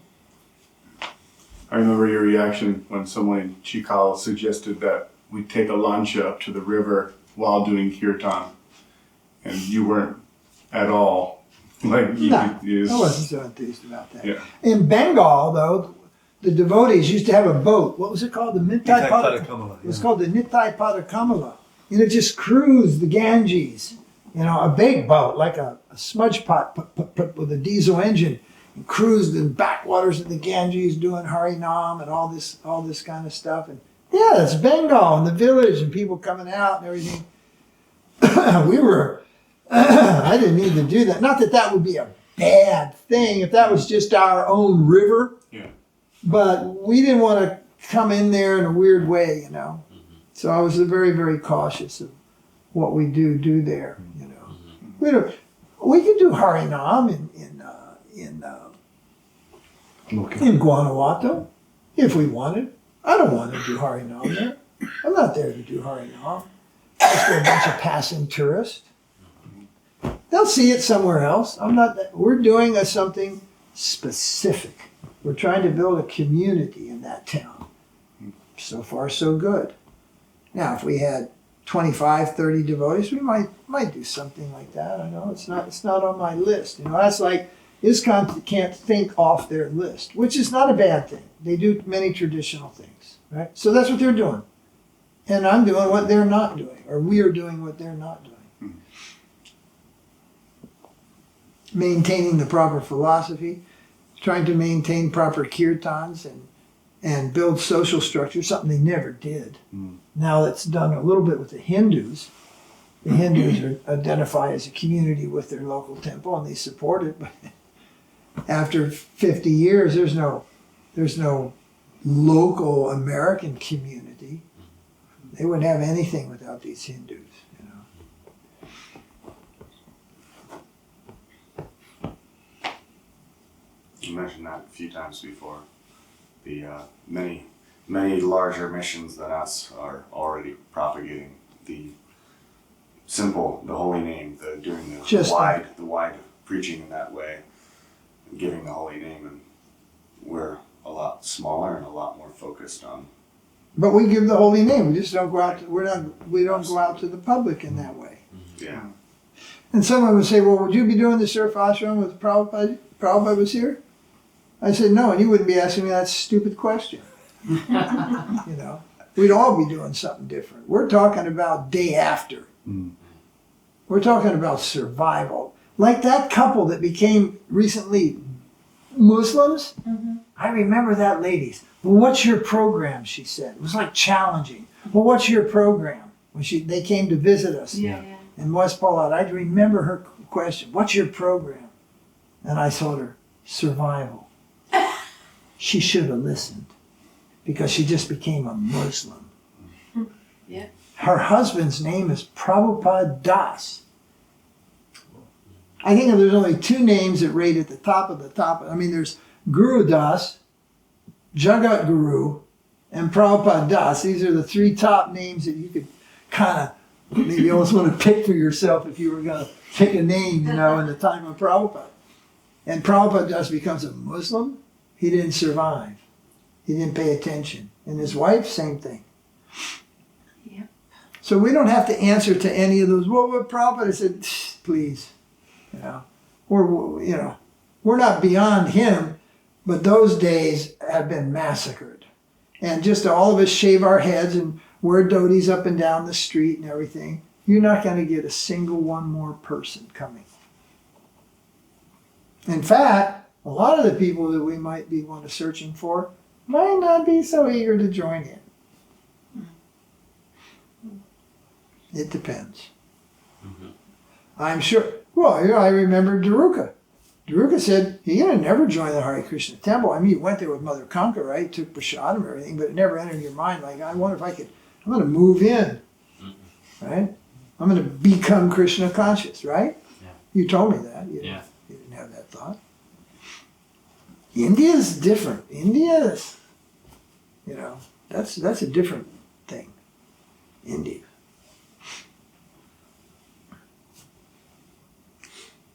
So, yeah. It's only when we come around those people, and then they have their ridiculous. Like one day, some devotee came to visit us in Hawaii, and Vishnu Maharaj went out and got some ice cream, and then he met some other devotees later. He goes, they didn't even have prasadam.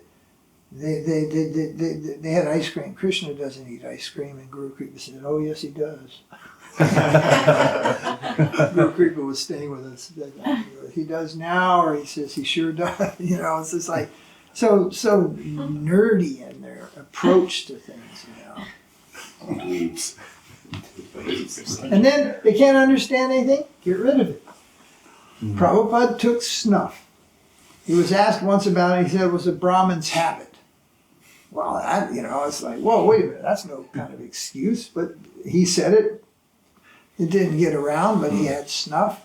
I think either Vishnu Maharaj or Goswami has it. The snuff, one of Prabhupada's snuff boxes, the one from the store, and then it would be transferred to this little silver flip box, right? And so it was in Prabhupada's room under a glass case after his disappearance as a paraphernalia, and it said Prabhupada's snuff box. Snuff? Prabhupada took snuff, and then this one devotee from India started to go, that's false news, what do they call it, fake news. Prabhupada never took snuff. It's just like... Because he was a pure devotee. Because he was a pure devotee, he never took snuff. I said, this guy's a bozo. I went to the store and bought it for Prabhupada. So, ISKCON couldn't deal with the controversy, so they got rid of the box. Now, it keeps on going, Get rid of the philosophy, get rid of the box, Prabhupada came to America with only 40 rupees. Really. Then how the hell did he get a taxi or a bus? Because they don't take rupees in the United States. He came with 40 rupees. It's worth nothing. That's not true. He made arrangements on the black market. That's why he went to Butler, Pennsylvania to pick up his cash. He paid rupees in India. It's called halava. It's a system. You pay the money in India, go to wherever you want in the world. There'll be a phone number, you call it, or an address. You go there and pick up your dollars, pick up your euro, pick up your yuan, whatever. It's a system. That's why he went to Butler, Pennsylvania. It's like, what the hell is he going to Butler, Pennsylvania for? He's going there to pick up his cash. So they tell the stories of the pure devotee, but these aren't necessarily the true stories. They'll say he came to America with 40 rupees and Krishna provided everything after that. So that's rather, biblical, isn't it? Rather just magical. No, there's even other stories taking the money the other way back to India, smuggling it into the country. But they can't tell these stories to the public, right? So be careful any of these stories to the public or what? They're meant for... but then when you don't go beyond those stories, then you end up with a generation of devotees who are rather biblical themselves. Messianic, magic. Lighting candles. All this stuff. It's Saying a prayer. Like it says, the heart wanting to serve, that urgency in service, the urgency to serve Guru and help others to get out of this infernal plane of existence. If it is there, what are the symptoms? That's a real Mata question. Here, there are the symptoms right here. Right. No. Okay, what are the things again? A heart wanting to serve, The urgency Okay. of service. Heart wanting to serve, symptom, you serve. Urgency of service. Well, urgency of service doesn't always come along. And the regulation of service isn't always an urgency. An urgency means when service goes beyond the norm. Like an urgency, something comes up. And, well, you're scheduled, everybody's scheduled, but then something comes up. It's like somebody's got to go beyond their schedule. Somebody's got to accept his schedule so he can fill that. That's called necessity. It goes up a notch. You see.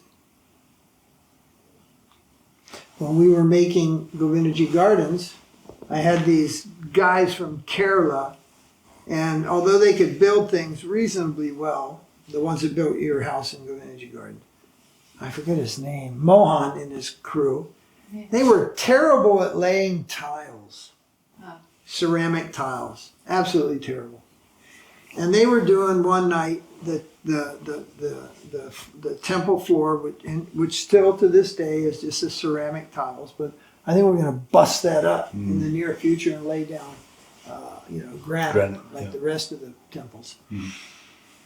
And they got it all wrong. I mean, they got it cockeyed and crooked, and they did a third-class job. But we always throw these things down, so you don't see it very much, It's not a public temple, but every time I walk in there, I see that. I remember the time when we did it, and there was a devotee staying with us. He was from the United States. His name was Vatsal, and he was staying there, and he was expert in tile laying, and I didn't know that. You see? And he even went over and looked at the crappy job they were doing, and then Hare Krishna, just wandered away with his beads. He said he had to finish his rounds. So I said, yeah, fine, finish your rounds. I didn't know that he worked in construction. He was expert in that particular thing, you see. So there was a necessity, but he didn't rise to the occasion. You know that expression, rise to the occasion? So a necessity is something above the norm, and then the demand is someone has to rise, or somebody's, or the whole community has to rise to the occasion. And to pull us together, Krishna often creates situations like this. Sometimes they're emergency situations. Sometimes they're just, if we want it, this is what we have to do next. Like, for example, getting a property, or finding a lease rental place that works for a couple of years or something. We're not trying to impress, but Krishna consciousness is itself dignified. Therefore, its presentation should be dignified.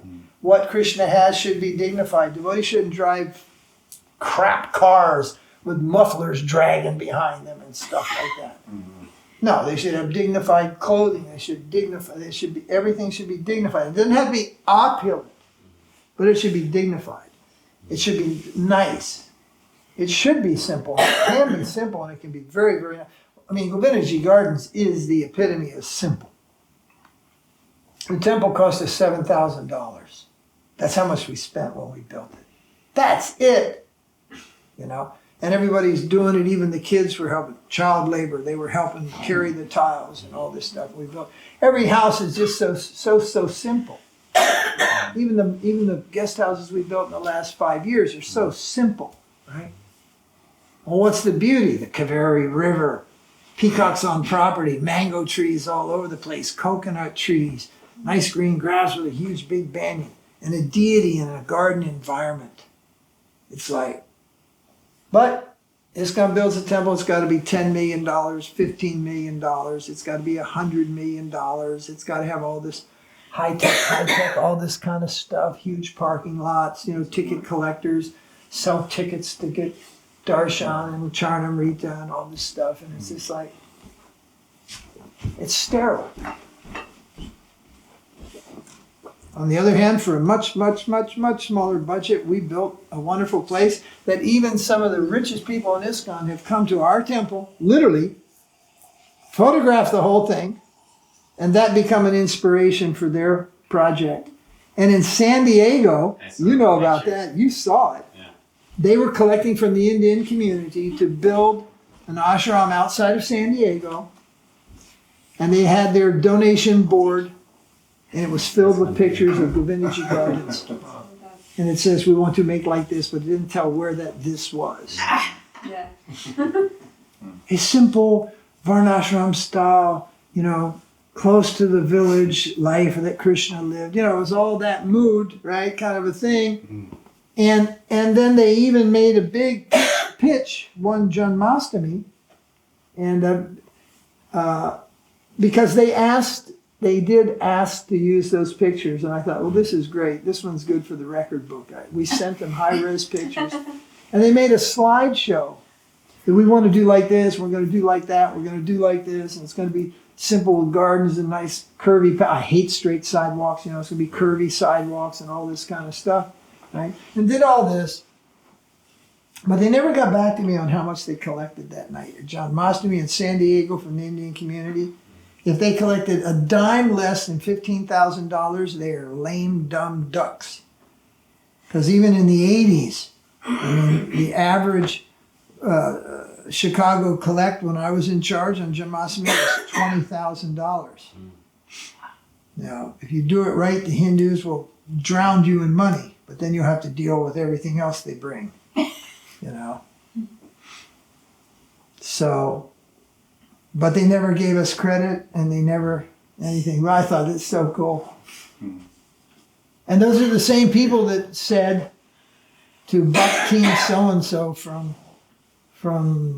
Ukraine or wherever she was, Poland or wherever she was from, that you can't trust Narasingha Maharaja because he's not a friend of ISKCON.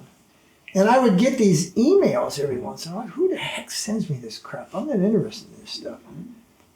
I just, most of it I would just look at it and not even really read it, and then just read it. It had nothing to do with me, But I could understand somebody's playing mischief and going in something. I found out later exactly who it was and how. But one day an email came, and it was about me. And it was a discussion between the GBCs down in Australia and one particular devotee whose loyalty to ISKCON was being questioned. Was he really a loyal ISKCON man, or did he have other interests? And the email said, the proof that he's a real Prabhupada man is, whenever he gives a class, he criticizes Narasingha Maharaj and Śrīla Maharaj. I thought, this is rich. You have that stuff? I mean, I don't know if I still have that, but that one in particular. We have a lot of that stuff. Yeah, see, he says we have a lot of that stuff. Yeah. The proof of being a Prabhupada man was that he criticizes Narasingha Maharaj and Śrīla Maharaj. He said, yo, bring it home, bro, the Messianic cult.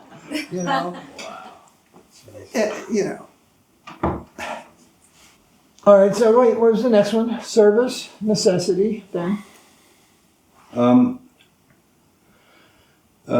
help others get out of this plane of existence. Well, the first is, and we all look at this and we all accept this, Dr. Cure thyself. Mm. One drowning person cannot save another drowning person. That is ludicrous. So first save yourself. That's first. And that means to pick the proper association, pick the proper company, even picking the proper field to preach in. You can't, and you're going to save everybody? Ha, ha, ha. No, you're not. And what does it mean, save anyway? Have them join your club? They're saved as long as they join. No. So the best thing to do is distribute the knowledge. And be open, but be reserved about people. Like in Guanajuato, nobody comes unless they're invited. But if you have something where they're also entertained, or let's say engaged, and benefiting spiritually, Yeah. Like that little thing we shared with you with this picture of Prabhupada. Yadabar was there, the remembrance. And what that actually demonstrates and shows. And find out another one where Prabhupada's having darshan, someone sitting in his room, and they also get up and start having kirtan, and Prabhupada comes out of his seat, and he's smiling. Who's he looking at? He's looking at Śrīla Maharaj. You almost think he's looking at a deities or something. Mm. Who's he looking at? They're all on one side looking in the same direction. They're looking at Śrīla Maharaj. In that bigger picture, I think you can almost see part of his shoulder in his flower garland that he's wearing. In the original picture that was the bad res. It's real bad res. I'm trying to find that one and everything. But there's so many things. I was thinking this morning, well, could show them. Do you know about Tota Gopinath? Do you know the story of Tota Gopinath? Do you know where's the Tota Gopinath temple? Do you know how the Tota Gopinath? No. Almost all of you still don't. There's just so many things because I've been guilty of not really sharing a lot. That's why Krishna booted me out of India. Because since I've been over here, it's just been, there's 37 videos just on Let's Talk. And you go through them, and these are hot topics on 90% of them. Detailed information. And like, you can give this, and somebody said, well, why are you guys not in this kind? I said, well, they don't follow the whole thing. They don't have the whole packet of biscuits, the whole deck of cards. They really don't know the whole philosophy and all this stuff. For example, in Subhadra, everybody's looking at Jagannath, Subhadra, Baladev. Who's that? Krishna. Who's that? Balaram. Who's that? Subhadra, Yogamaya. No, that's not Yogamaya. You don't even know who it is. It's Krishna's sister. Which one? Huh? You don't know. So, no, I'm telling you. How many devotees are in ISKCON? Somewhere between 50 and 100,000. They don't know who Subhadra is. And if they do, they learned it from me. They don't know. Because Prabhupada said Subhadra is Yogamaya. But he's talking about the Subhadra at Krishna's birth. There's more than one Subhadra. Just like you're not the only Koki Das on this planet. I have a godbrother named Koki. He's from Canada. I'm sure in ISKCON there are other devotees named Koki. There's also a Koki avatar in Madras. Which one are you? Right? There are different Kokis. There was also I was the only Jagat Guru Das. There was a Jagat Purush and a Jagat Bandhu. But I was the only Jagat Guru. Yeah. Now in ISKCON there are other Jagat Gurus. And in our group there's a Jagat Guru. But I'm a Guru, Jagat Guru. But, see. But you can look up some names and there's like half a dozen. Krishnadasas, Jagadishwas. Jagadishas, there's many. But in some there were only few. So there's more than one Subhadra is what I'm saying. And the Subhadra with Krishna and Jagannath, and Jagannath and Baladev is the Bhakti Shakti. And the Subhadra at Krishna's birth is Yogamaya. So you would think they would want to know who that Subhadra is. Well, here's another problem they have. Is they automatically, why I'm using this word messianic cult, they think that Prabhupada knew everything about everything there was to know about. Also not right. Knowing everything is not the qualification of love of God. Knowing everything is not the qualification of being a pure devotee. And the proof is that in their book, there's this one set of books they have, it's about that big. It's called the Conversation books. Cheaply printed, all paper bound, everyone's a different color. And two of them are blue. When you're looking at the whole set, it's the one on the left, the blue one on the left. That's the only way I know to identify the book. And you go into that, and finally, it's all room conversation. So there's a room conversation with Śrīla Maharaj and Prabhupada in English, and they're talking about Lord Shiva. And Prabhupada makes a statement about Shiva, and Śrīla Maharaj corrects him and says, no, not like that. And then explains in a paragraph the position of Shiva, Sadashiva, Mahavishnu, all this stuff, at which time Prabhupada then responds, thank you, Maharaj. But to them, that's like, does not compute. It's like a lady down at the city market. Yeah, this is my bag boy. She didn't respond one way or the other. She just went, it does not compute. Say that again, please. You know, like you're talking on the phone and say, sorry, would you repeat that? You didn't get it. They just don't even, next page. Go to the next page. Because it challenges their whole messianic view of Prabhupada. It's like when I sent around that, no, I didn't send it around, Babaji, whatever, that picture of the light coming out of my forehead up on the hill, you know. So we sent it, we sent it to Babaji, I forget, and we just said, this is not photoshopped. It wasn't. I had a mirror stuck on my forehead. A little mirror about the size of your thumbnail. And I wet it and I just stuck it there. And I got the sun and I bounced it over. And then he goes, oh, cool. And he takes the picture, you know. But then Babaji says, I think this says it all. And I thought, oh, no. So he got rid of it, destroyed that picture, made everybody get rid of that. And then I went and sent around the video in a movie of the light coming from Prabhupada's head. And every Hindu who has seen that believes that. We had the legend of Śrīla Prabhupada walking on the grass. And not leaving a footprint. Yeah. This is nonsense. This is nonsense. He walked and wore size 8 shoe. If he didn't walk, why is the bottom of his shoes worn off? I got his shoes. They're worn. Exactly. His step was perfect. Look at the bottom of your own shoes after they're old. You probably, one's worn differently. Prabhupada's were perfect. He had a perfect gait the way he walked. He wore his shoes out perfectly on each shoe. Most of us have some glitch in our walk or scuff in our toe or something, and you look at the bottom of your shoes and they are not exactly the same. They're worn off a little more to the left on the back heel or something, right? He didn't float, he walked, you know? That's another Christian influence. Yeah, that's another one. Just trying to find miracles everywhere. This isn't about miracles. It's about a teaching. It's about a siddhanta. It's about a lifestyle that follows a particular body of knowledge of do's, don'ts, and what's ahead. What's the goal? What's beyond? Knowledge of that. Not speculation of that. Descended knowledge of that. So he didn't float down the stairs. He didn't float across the grass. You know. But they put much into it. And what kind of people buy into all that kind of stuff?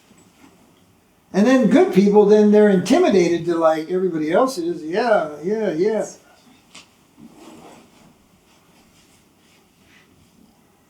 need the miracles for the faithless. In Czech, one guy said, I like chanting, I have respect for Prabhupada, I don't believe in everything it says in the Shastra. I said, neither do I. And he said, you don't? I didn't know. They're exaggeration. I gave them the one about 64,000 disciples. How is it? Nobody had 63,000. They all kind of, bing, they all hit out at 64, right? I'm not taking any more after this. Yeah, they didn't take any more after that. They didn't have anything less. And that's a big number. And I give the example like, yeah, there was 1 million birds out here this morning. Million? Well, you know what I'm talking about, right? But then if you're a literalist, you go, no, I don't know what you're talking about. You said 1 million. I say, okay. It looked like about maybe 150, I'm not sure. You know, we have to say, well, and the other person goes, yeah, it sounded better with 1 million, right? Well, there are things in Shastra like that. One has to be careful, but there are embellishments. There are such things. And that's one of them. 64,000 disciples. Now, don't go try to find them all, but there are some things. And particularly, yeah, there are some things. But that's not a siddhanta. That's another thing. They can't discriminate from different categories of information.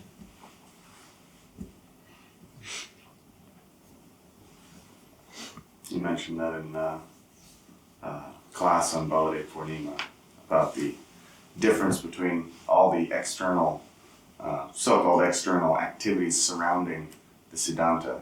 They are malleable somewhat according to the time, place, and circumstance, but the siddhanta is consistent.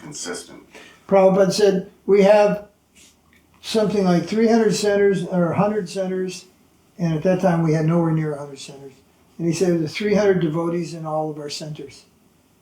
And we heard that on a lecture. There were 3 of us sitting in the center in Salt Lake City. 3 of us, not 300, not 30, 3. And Prabhupada said we have 300 devotees in all of our centers. Well, the only center that had close to 300 devotees was LA. And no other center in the whole world was even close to that number. Yeah. But he's telling in India, we have 100 centers and 300 devotees. Then he's saying in another one, yes, in New York, all businessmen now chanting japa. All businessmen. Fact was, one person who was a chartered accountant, he was chanting japa. One. And he wasn't even a businessman.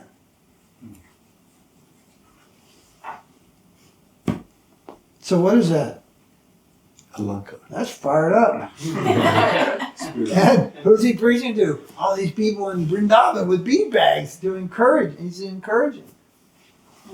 These are little white lies, the types you tell little children, to get them to do the right thing when they feel discouraged or they won't. It's a second-class way of getting them to do things, but that's because they're second-class children, second-class listeners. There's all this thing. The best way to get somebody is convince them by love. The next one is to trick them. The third one is to force them. These are 3 ways to get anybody to do anything. Love means by the proper explanation, and they understand, proper understanding, and they do that. They can't do that, you trick them. They don't do that, you force them. What's the fourth one?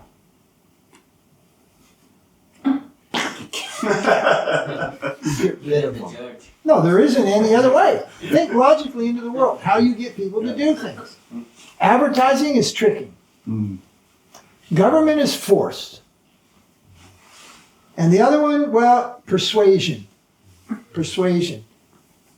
And the best persuasion is affectionate persuasion. And, so Prabhupada at that time said, by love, affectionate persuasion to do the right thing. If they don't want to do it, trick them to do the right thing. Force them to do the right thing. We don't want, like some people has an aversion, like there's this one guy out there. And the Garuda interview was somewhere. So he has appreciation for the Garuda interview about the book changes. He goes, but unfortunately, Narasingha Maharaja supports Sridhar. I mean, this person, I haven't had any contact with him in way over a decade, and these have been a good decade.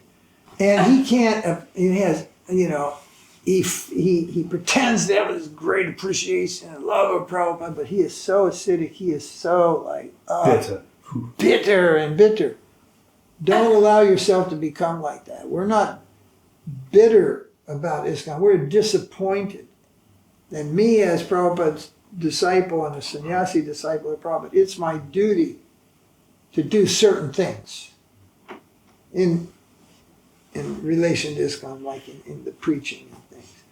But I don't want or expect and would be disappointed to see anybody else, including Giri, getting into forums and arguing with these people. It's just like, we don't even allow the comments on our videos, at least on YouTube. And we monitor anybody bozo that ends up with some challenging, stupid comment that doesn't deserve a decent answer. Block them. It's not good for your devotional service. It's not necessary. Okay, Kalki.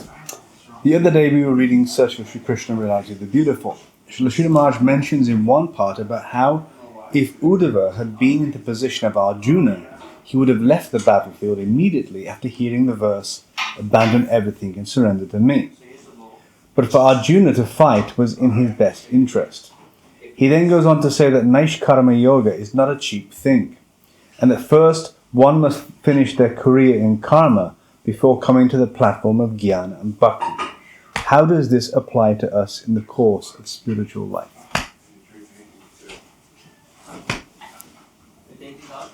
Well, we follow Uddhava. And, someone like myself follows Uddhava. You may have to follow a little the path of Arjuna. Maybe, a little. It depends on what you do with all the money you earn. Like you said, you could earn this much money. Well, the temptation will be, then the wife says, well, we should get our own house, we should do this, and all the material things descend, and if you do them, and you can dovetail your life to Krishna, then you're kind of following Arjuna. He has to continue with what he needs to do. You see, he's a Kshatriya. Uddhava on the other, Uddhava's Kshatriya also, Yeah. right? Uddhava's Kshatriya also, but a different category of devotee completely. And following the path of Saranagati, more surrender. No karma mixed in with that. So that is expected of a sannyasi, absolutely. Sannyasis are not supposed to be doing some karma yoga. But a householder will inherently almost always have to do some karma yoga. How much depends on really how much following in the path of Uddhava, how much full commitment, or how much. But it's natural to maintain in fact, I encourage householders.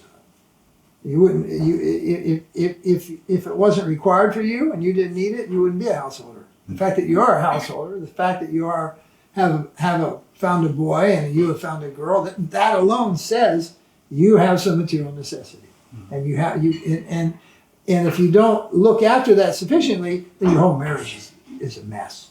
It's totally destroyed. So, but then the balance is how to keep the balance. Actually, it's not a balance. How to weight it so that the more is to the spiritual, but not so much that the other part is thrown off the charts. So Varnashram system is set up so that everyone can fulfill their karmic life, you could say, their karmic desires, their karmic necessity in this world, and at the same time progress spiritually. Varnashram. But for a sannyasi, they're not supposed to be fulfilling some karmic necessity. A sannyasi is not supposed to be dovetailing, you see, any material desires. That they're supposed to be giving up these and solely serving the spiritual master in Krishna. I was once in a situation, I was telling this devotee, I forget now, we're talking about the position of a sannyasi. The danda, the stick, has 4 sticks in it. They represent kaya, mano, vakya, and jiva. Surrender body, mind, words, and our very self. So, as I was talking to this one devotee who was receptive, we were at the Krishna Balaram temple. This is in the early 1990s, or sometime in the 1990s. And this other devotee who was a little bit inimical and definitely challenging, he came up on the side of our conversation. So I didn't turn in looking to him. I didn't turn and look at him, but I kept talking to the devotee who was straight in front of me. And I said this, I forget what our conversation was, and then I just said, this stick, I had my danda. I said, there are 4 sticks here, kaya, mano, vakya, and jiva. I said, service to the Guru and Krishna by body, mind, words, and our very self also. What this means is, I don't do anything without Prabhupada's direct instruction. And just as I said that, this other devotee came up from this side and said, Maharaj, Prabhupada is calling you for prasadam. And I turned to this other devotee who I knew was inimical and everything, and I said, see what I mean? It was perfect. That was a Prithu from Ireland. Oh, yeah. Oh, my God. He liked me, but he was very challenging all the time. So I said, yes, I don't do anything. Because I'm out of ISKCON, right? I'm out of ISKCON. I'm not under the GBC, but yet I am so bold to say I do nothing without Prabhupada's instruction, his direct order. And just as I say that, the other devotee shows up and says, Prabhupada is calling you for prasadam. It was Prabhupada's Tirubhav. And we'd gone to Krishna Balaram temple that day, that year. And so it was perfect. I said, see what I mean? So that's an indirect, like whenever you're preaching to a Christian and a crowd is around, and you don't do that stuff here, but we used to have to do that all the time. You can forget the Christian who you're talking to. He's an idiot. And it doesn't matter how well your argument, he's not going to accept it. It's the people that are listening that you're talking to. You'll give the most logical explanation. This guy's an idiot, you ain't going to believe he's a born-again fool, right? The people that are listening, they're the ones who may they may get it, not the Christian. Prabhupada said Christians are chained dogs, he said. He wrote us a letter once, he said. They're chained dogs.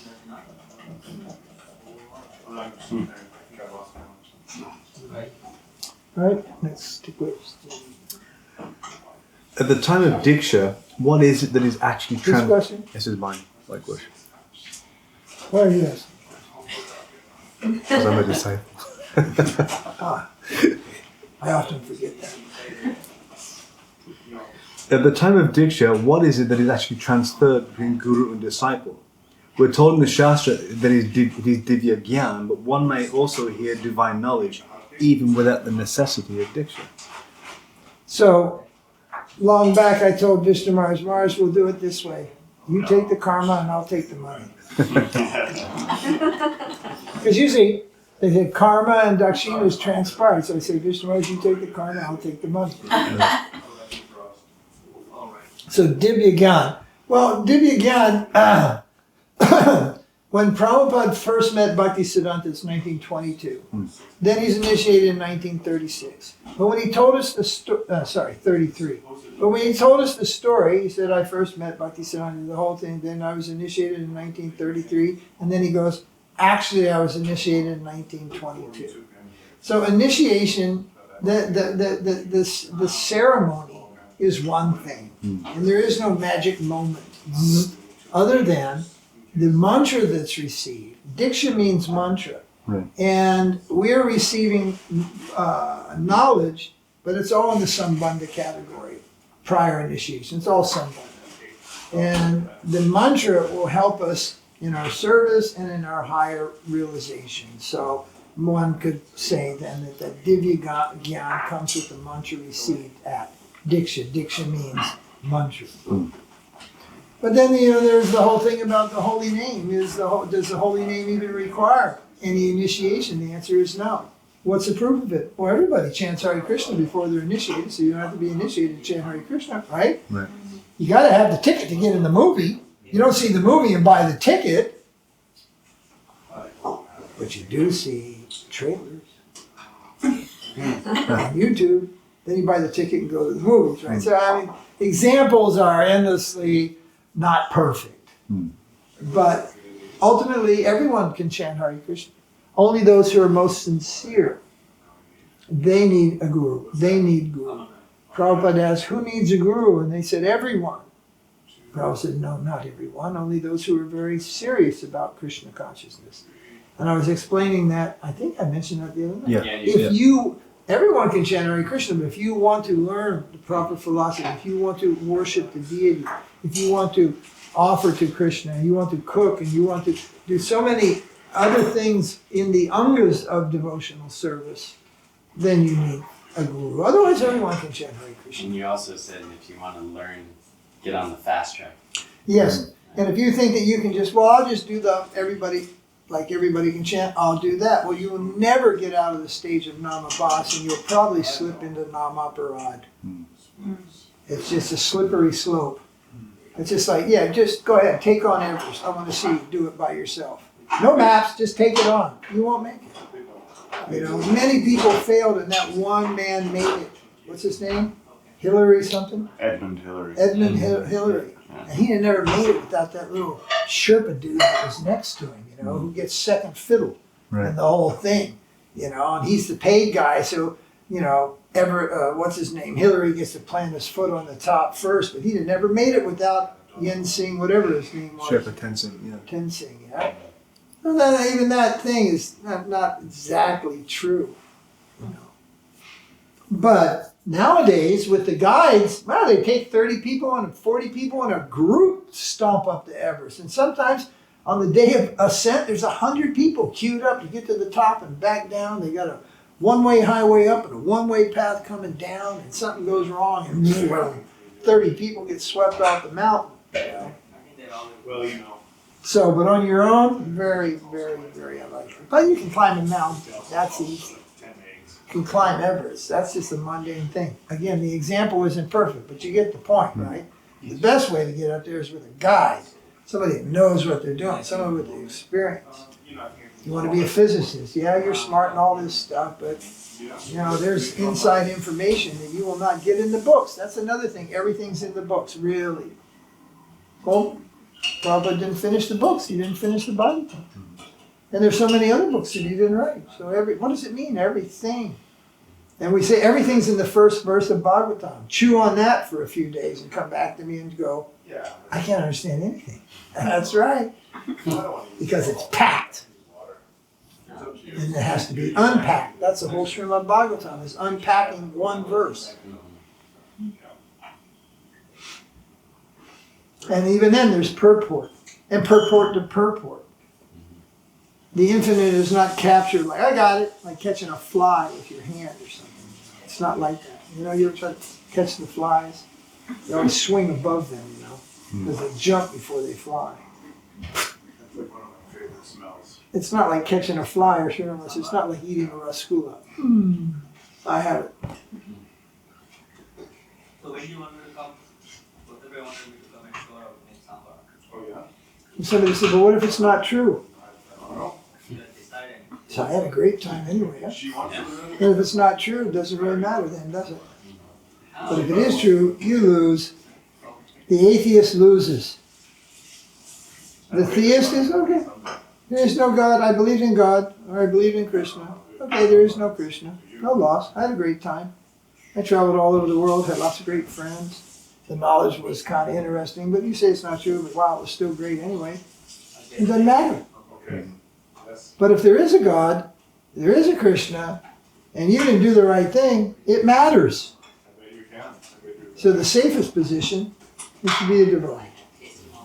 And even if it isn't true, you don't lose anything. What do these other people enjoy? What they enjoy? They're killing themselves. Slow death. Eat the wrong things, breathe bad air, live in some squirrely apartment building. Excuse me, this is temporary apartment. You don't want to live your whole life in some shithole apartments like that. And what do they got? Oh, row housing. Ay, ay, ay. Row housing. No, I was shooting my neighbor. I mean, it's terrible, the lifestyle. Look at the life that they've created. Look at this. Freaking empty. Why? Everybody's at work. Working their asses off. In little cubicles, you know, with their bosses and this and that, and having their little Christmassy party. I mean, they think that's great. That is so miserable. In my worldview, that is miserable, man. Oh, God, is that ever miserable. But that's Kali Yuga modern life. But devotees, much more. The average person knows how many people from how many different countries. Some people don't know anybody from any other town. They don't know any. After school, did you see what happens? There's high school, you got a gazillion friends. Then there's college, you got a gazillion less friends, and you have a few friends. Then you get married and settle in the world and get a job, and you have almost no friends. And then you grow old and you have no friends. All these devotees that have passed away even untimely, they had hundreds of friends. Some of them even thousands of friends. Around the world, from different nations, different countries, different peoples. Such a rich life, even materially. Yogeshwar says to me the other day, he said, oh, missing you, Guru Maharaj, and anxious for you to come back. More interesting talks. Whether we're talking about one world civilization, ancient technology, we were talking about the universe the other day, and people were just like, and I'm just thinking, yeah, these are just things I've read in the Bhagavatam and all this kind of stuff. But you look at the other people, they just read the newspaper, their news, and CNN. What do they even know about the world they live in? Little to nothing. Now that's, you see, I don't have a very glorified view of the material world. It's just a big, what's it called? Andekupa. Andekupa. Andekupa. Or Mahaprabhu said it's a hole where you go to pass stool. That's it. That's all it is. A glorified outhouse. In the spiritual world, people don't have to go to the bathroom.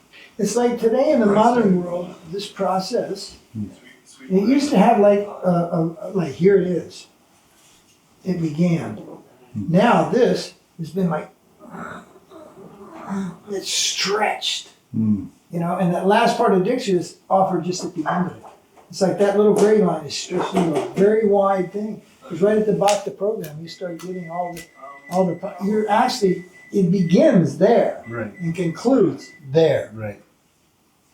But do we say this is not the end? It's the beginning. Yes, this is the whole entry process is there, that whole thing, what we call the Bhakti program, it's all part of the dīkṣā. But the mantra is given there. And the mantra is definitely related to the divine. Right. Think so? Yeah. So the Bhakti program is like the trailer, basically. Yeah. Yeah. Yeah. It's all training for the next stage. Whereas people used to come out of a different world. You know, a different world where these things were naturally upanayana, even they got from their family. Yeah, the father gave it. Yeah, there was so many things. Some of those statements. I mean, what is a Vaishnava? One who has dīkṣā. Right. That was made Vaishnava before mantra. the descent of the holy name. Right. No, not off. So now it's a little different. If one even chants the holy name once sincerely, he's considered or she's considered a Vaishnava. Right. That one's not coming on. Oh, yeah. So we're actually not even Vedic. Yeah. We're Puranic. We use the word Vedic literature. Pancharatric. We're Pancharatric. Yeah. Even not even fully Puranic. I mean, they're all connected. And Vedic kind of means everything now, but then if you get specifically, people will say, you're not Vedic. Hare Krishna not the Vedic mantra. Mahaprabhu reversed it. Then it's no longer a Vedic mantra. But as it is in the Upanishads, it's a Vedic mantra. That there's certain qualifications for Vedic mantras, and they have to be chanted in a certain way and all this stuff, so he reversed it. And it's Hare Krishna first, but it's actually Hare Rama first. That's one explanation. Nowadays, they're trying to find out, well, what was it, Hare Rama or Hare Krishna? So many different texts, say different things. Same. But same text, in right? India, it's Hare Ram, Hare Ram. Everyone says Hare Ram, Hare Krishna. They don't say Hare Krishna, Hare Rama. They say Hare Rama, Hare Krishna. And there's a reason for that, because that's the way it was at least propagated for centuries. And they also think Ram came before Krishna. Yeah, and then everything's linear. So the Vedas and all that is not like, that's it. No, it isn't. It's a signpost. Go this way. Go this way. The goal is realization. The goal is consciousness. Not just what's written there. Everything that's written there is just helpful information. Go in this direction. Don't go in that direction. Signposts. And Śrīla Mahārāja says it's a jungle. Trying to figure your way out. The Vedas are the markings on the trees, the blue paint, the red Blue paint. paint's everywhere. It's like a crop duster flew across and the blue paint.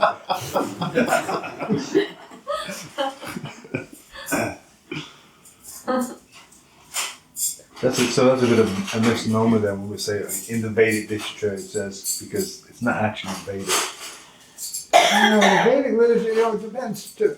Vedic means, Prabhupada says, literature written in pursuit of the Vedic version is Vedic.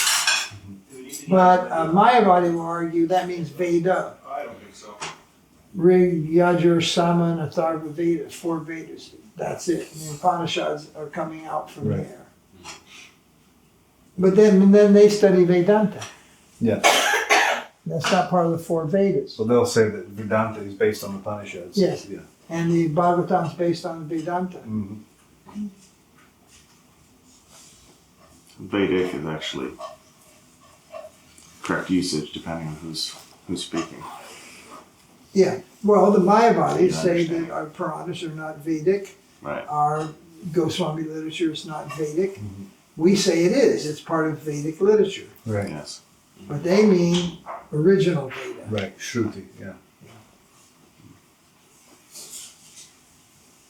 Paranishation's Pancharatric. It's Pancha Samskara. That's fully Pancharatric.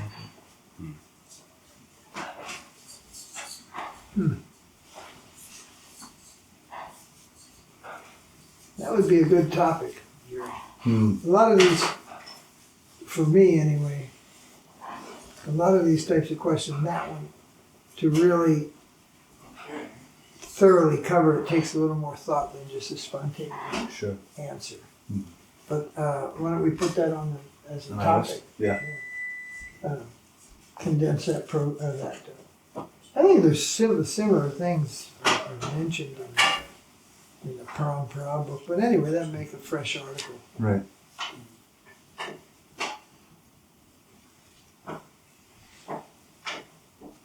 You know, a lot of those articles that are there, some of them really go, you know, really focus on some particular spiritual question, spiritual topic.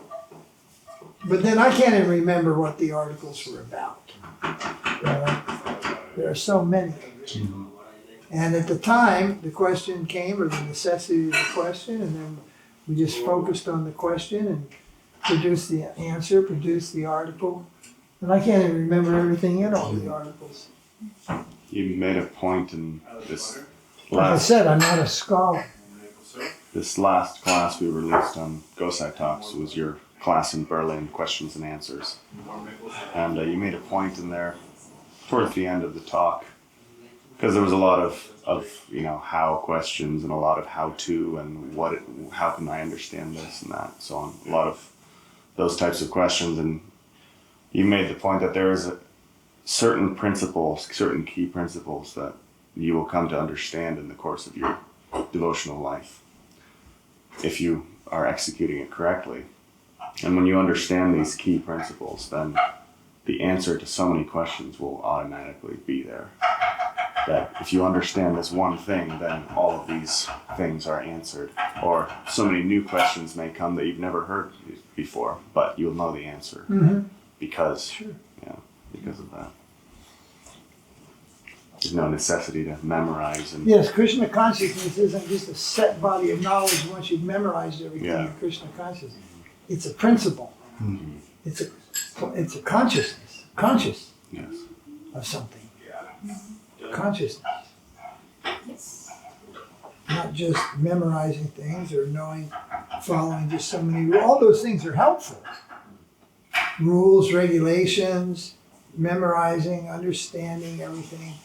And there have always been people, in my experience in ISKCON, they were encyclopedias of verses. They knew hundreds, even thousands of verses. Just rattle them off. Memorize the whole Bhagavad Gita. You know, like there was one sannyasi, he memorized the whole Krishna. Now that's quite a feat. Yeah. I used to be able to tell chapter by chapter every story in the Srimad Bhagavatam up to the end of the first canto into the second canto. I made the, I just didn't. Every chapter. Mix a little thinner, less dense. What it was about, what happened in each chapter. So they should be a little I can't do that now. Can't even remember those chapters, what they were. Once I asked Dr. Kapoor about, he did a PhD thesis in Vedanta. He said, oh, I can't remember any of that stuff now. But he did his PhD in Vedanta. And when I asked him something about it, he said, oh, I can't remember any of that. Yes. But it was a real flowing story in the Bhagavatam, especially in the punishment and reward of Kali, and then Krishna enters to work. And all, I can tell up to about into the second volume, I think, of the second canto. Oh, we should make some. Because those are the only books we had in those days, practically. And we just read them, and we read them, and we read them, and we read them, and we read this over and over again. And then gradually it became this whole huge thing. But that's quite amazing. The Krishna book, stories, is all written in English. And it says he memorized it. Does that mean verse by, I mean, word by word. Word each by pair. word, I heard him. He sat there one day and he just, in Prabhupada's room one night at Bhaktivinoda, and he just spoke as if it was right in front of him.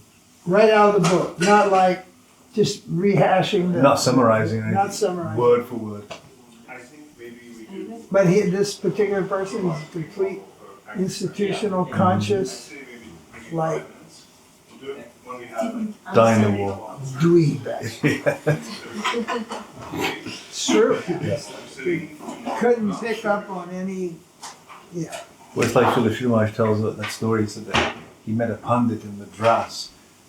Some of their members said, "Oh, there's this pundit. He's a Shankarite, but he memorized the 18,000 verses of the Bhagavatam. He was giving it a class."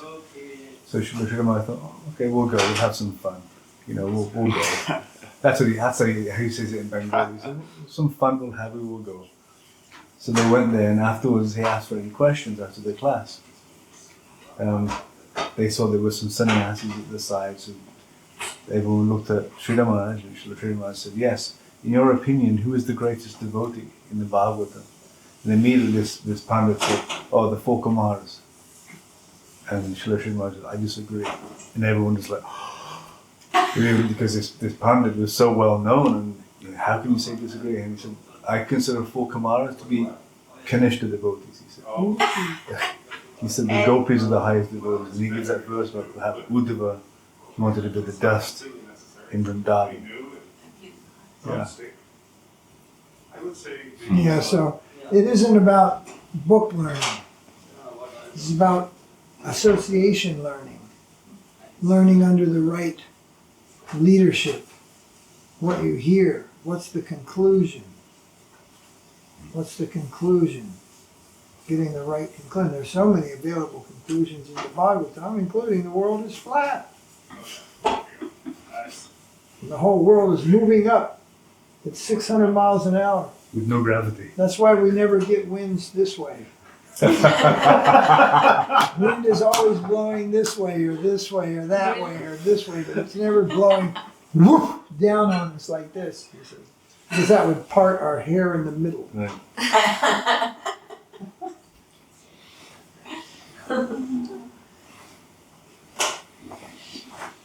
It would almost be more believable if it was flat and there was just a dome that went over the whole thing. You know? Glass dome. Yeah, but you can read in a certain way. You can come up with flat Earth. There's math for it. There's a map on it. Math, like math. I've done the math that makes sense on paper. You can write it all down and show that the sun's actually a lot smaller than you think it is, and it's a lot closer. And this is how it moves, and this is how the seasons work, and they have a whole explanation, mathematical explanation. But you can do it in time travel as well. But that's the point Guru Maharaj is making, that you can arrive at so many conclusions, and they may make sense on paper, but there's a lot of them which are completely wrong. Yes, you can also. There was a name for it. You can also take a globe, a round object, and lay it out on a flat surface. And keep everything in perspective. There's a special name for doing that. Type of map. Yeah, it's a type of map. Yeah. You look it up. There's a special name for it. When you map out a round object, all the surface area of a round object on a flat surface. Like planar projection or something like that. Yeah, I don't know. I forget. I looked it up and everything. And then who started it? Who did the first? And everything like that. And so then I said, well, then you can make a verbal such and such flat explanation of a round object. Verbally, not just physically. You know what I'm saying, Kogi? I do, yeah. Please help me out with it. You're saying that you can map out something in the dimension of a sphere on a two-dimensional. Yeah, and there's a name for doing that. You just can't just do it. There's a name for the way you have to work the mathematics to actually do it and have it accurate. There's a name for that. It's like, let's say choreography is the name, right? So you can do that physically, in a physical science.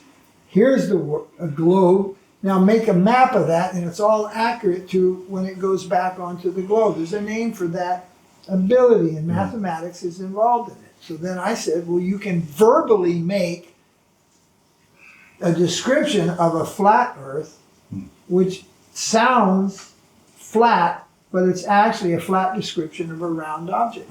Just like a flat map is a flat map of a round object. Look it up and then you know what I'm talking about. Mercator, there's the Mercator. Mercator? Yeah. A Mercator map, is that what it's called? It's like it takes apart the Yeah, that's oil one. like an orange peel. Yeah. Like if you had to peel an orange Yeah. in such a way so you could lay it out in one In flat large. piece, then that's how it's the most accurate, It's like method to see a sphere on a flat plane. Right. So you could describe a sphere flat. We do it all the time. How do you go to New York? Get out here and turn left. Go down here and turn right. Go to the freeway and turn left. Stay on the freeway until you set Interstate 5. Then turn left on Interstate 5 and follow the sign to New York. It's a flat description that you just gave me. But you did head me in one direction, south. But there was no curvature in your description, right? So, it's a loka. It's a planet. It's not a disk. We went through this 40 years ago. And everything else out there is a disk also. There are no flat planets.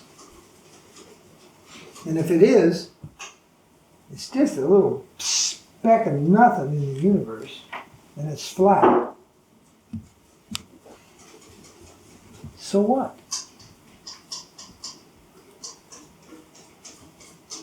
No, it's beyond there, and no one will prove it. It's like that movie with the turtle. Have you seen that? Coke, you seen that? You seen that? Some stupid comedy movie they made, but it begins with a flat earth description. The And disc it world. begins with the Bhagavatam description. And not only is the world flat, but underneath it is a big turtle. Turtles Four, swimming through, four elephants standing on his swimming back. through space, yeah. Oh man. Yeah, that's also there in the Bhagavatam. Well, way back we also heard from, I don't know where this came from, but the fifth canto Bhagavatam, where all this stuff shows up, is just a filter. And it looks like a lot of people are caught in the net. They can't get through the filter. They're all hung up on the wrong things.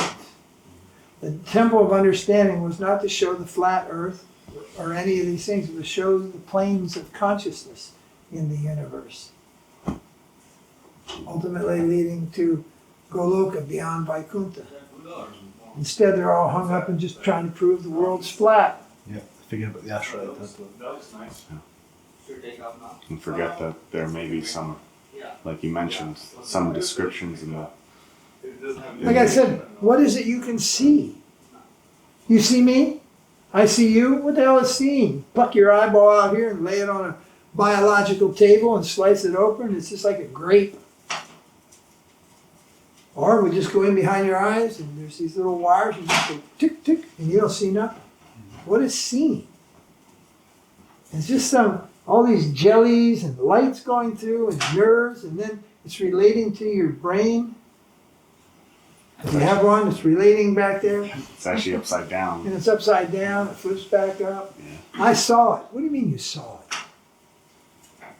Even there's physics theories that say, no, it's like, Vishnu Maharaj was explaining this the other day.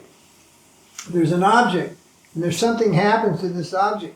You watch it, you're watching it affects the outcome of what's happening. Yeah. So then I said, I watch you watch it. So now my watching you affects your watching this. And we're all watching something. There's 7 billion people on the planet. And everybody's affecting everybody else's concept of reality. Yes, that's for sure. So it's like, why waste time on this? This is stuff, we're not physicists. You're trying to figure out all this stuff. And Bhagavatam says there are roads that connects the planets. They got a lot to explain besides just flat Earth. There's a lot more out there. There's roads of silver and gold. The demigods are traveling across them and all this stuff. There's also a description of the demons mastering Vedic knowledge, creating invisible spaceships, flying planet to planet, creating wars. None of that's important. You got plenty of demons right here, right now, creating wars, and they're visible. Flames, bushes. But beyond just that flat earth, there's many things out there that are described. And if Krishna said, see it, you would see it all. But with what you call as an eye, you can't see that. You can't even see things a cat can see. What does people do? What's out there in the universe? You can't see this stuff. Like at Radhakund, from Genevieve Ghat, at Radhakund, there's an island in the middle of Radhakund. There's a bridge made of crystals that goes from Genevieve Ghat out to that island called Lalita. I think it's called something Lalita.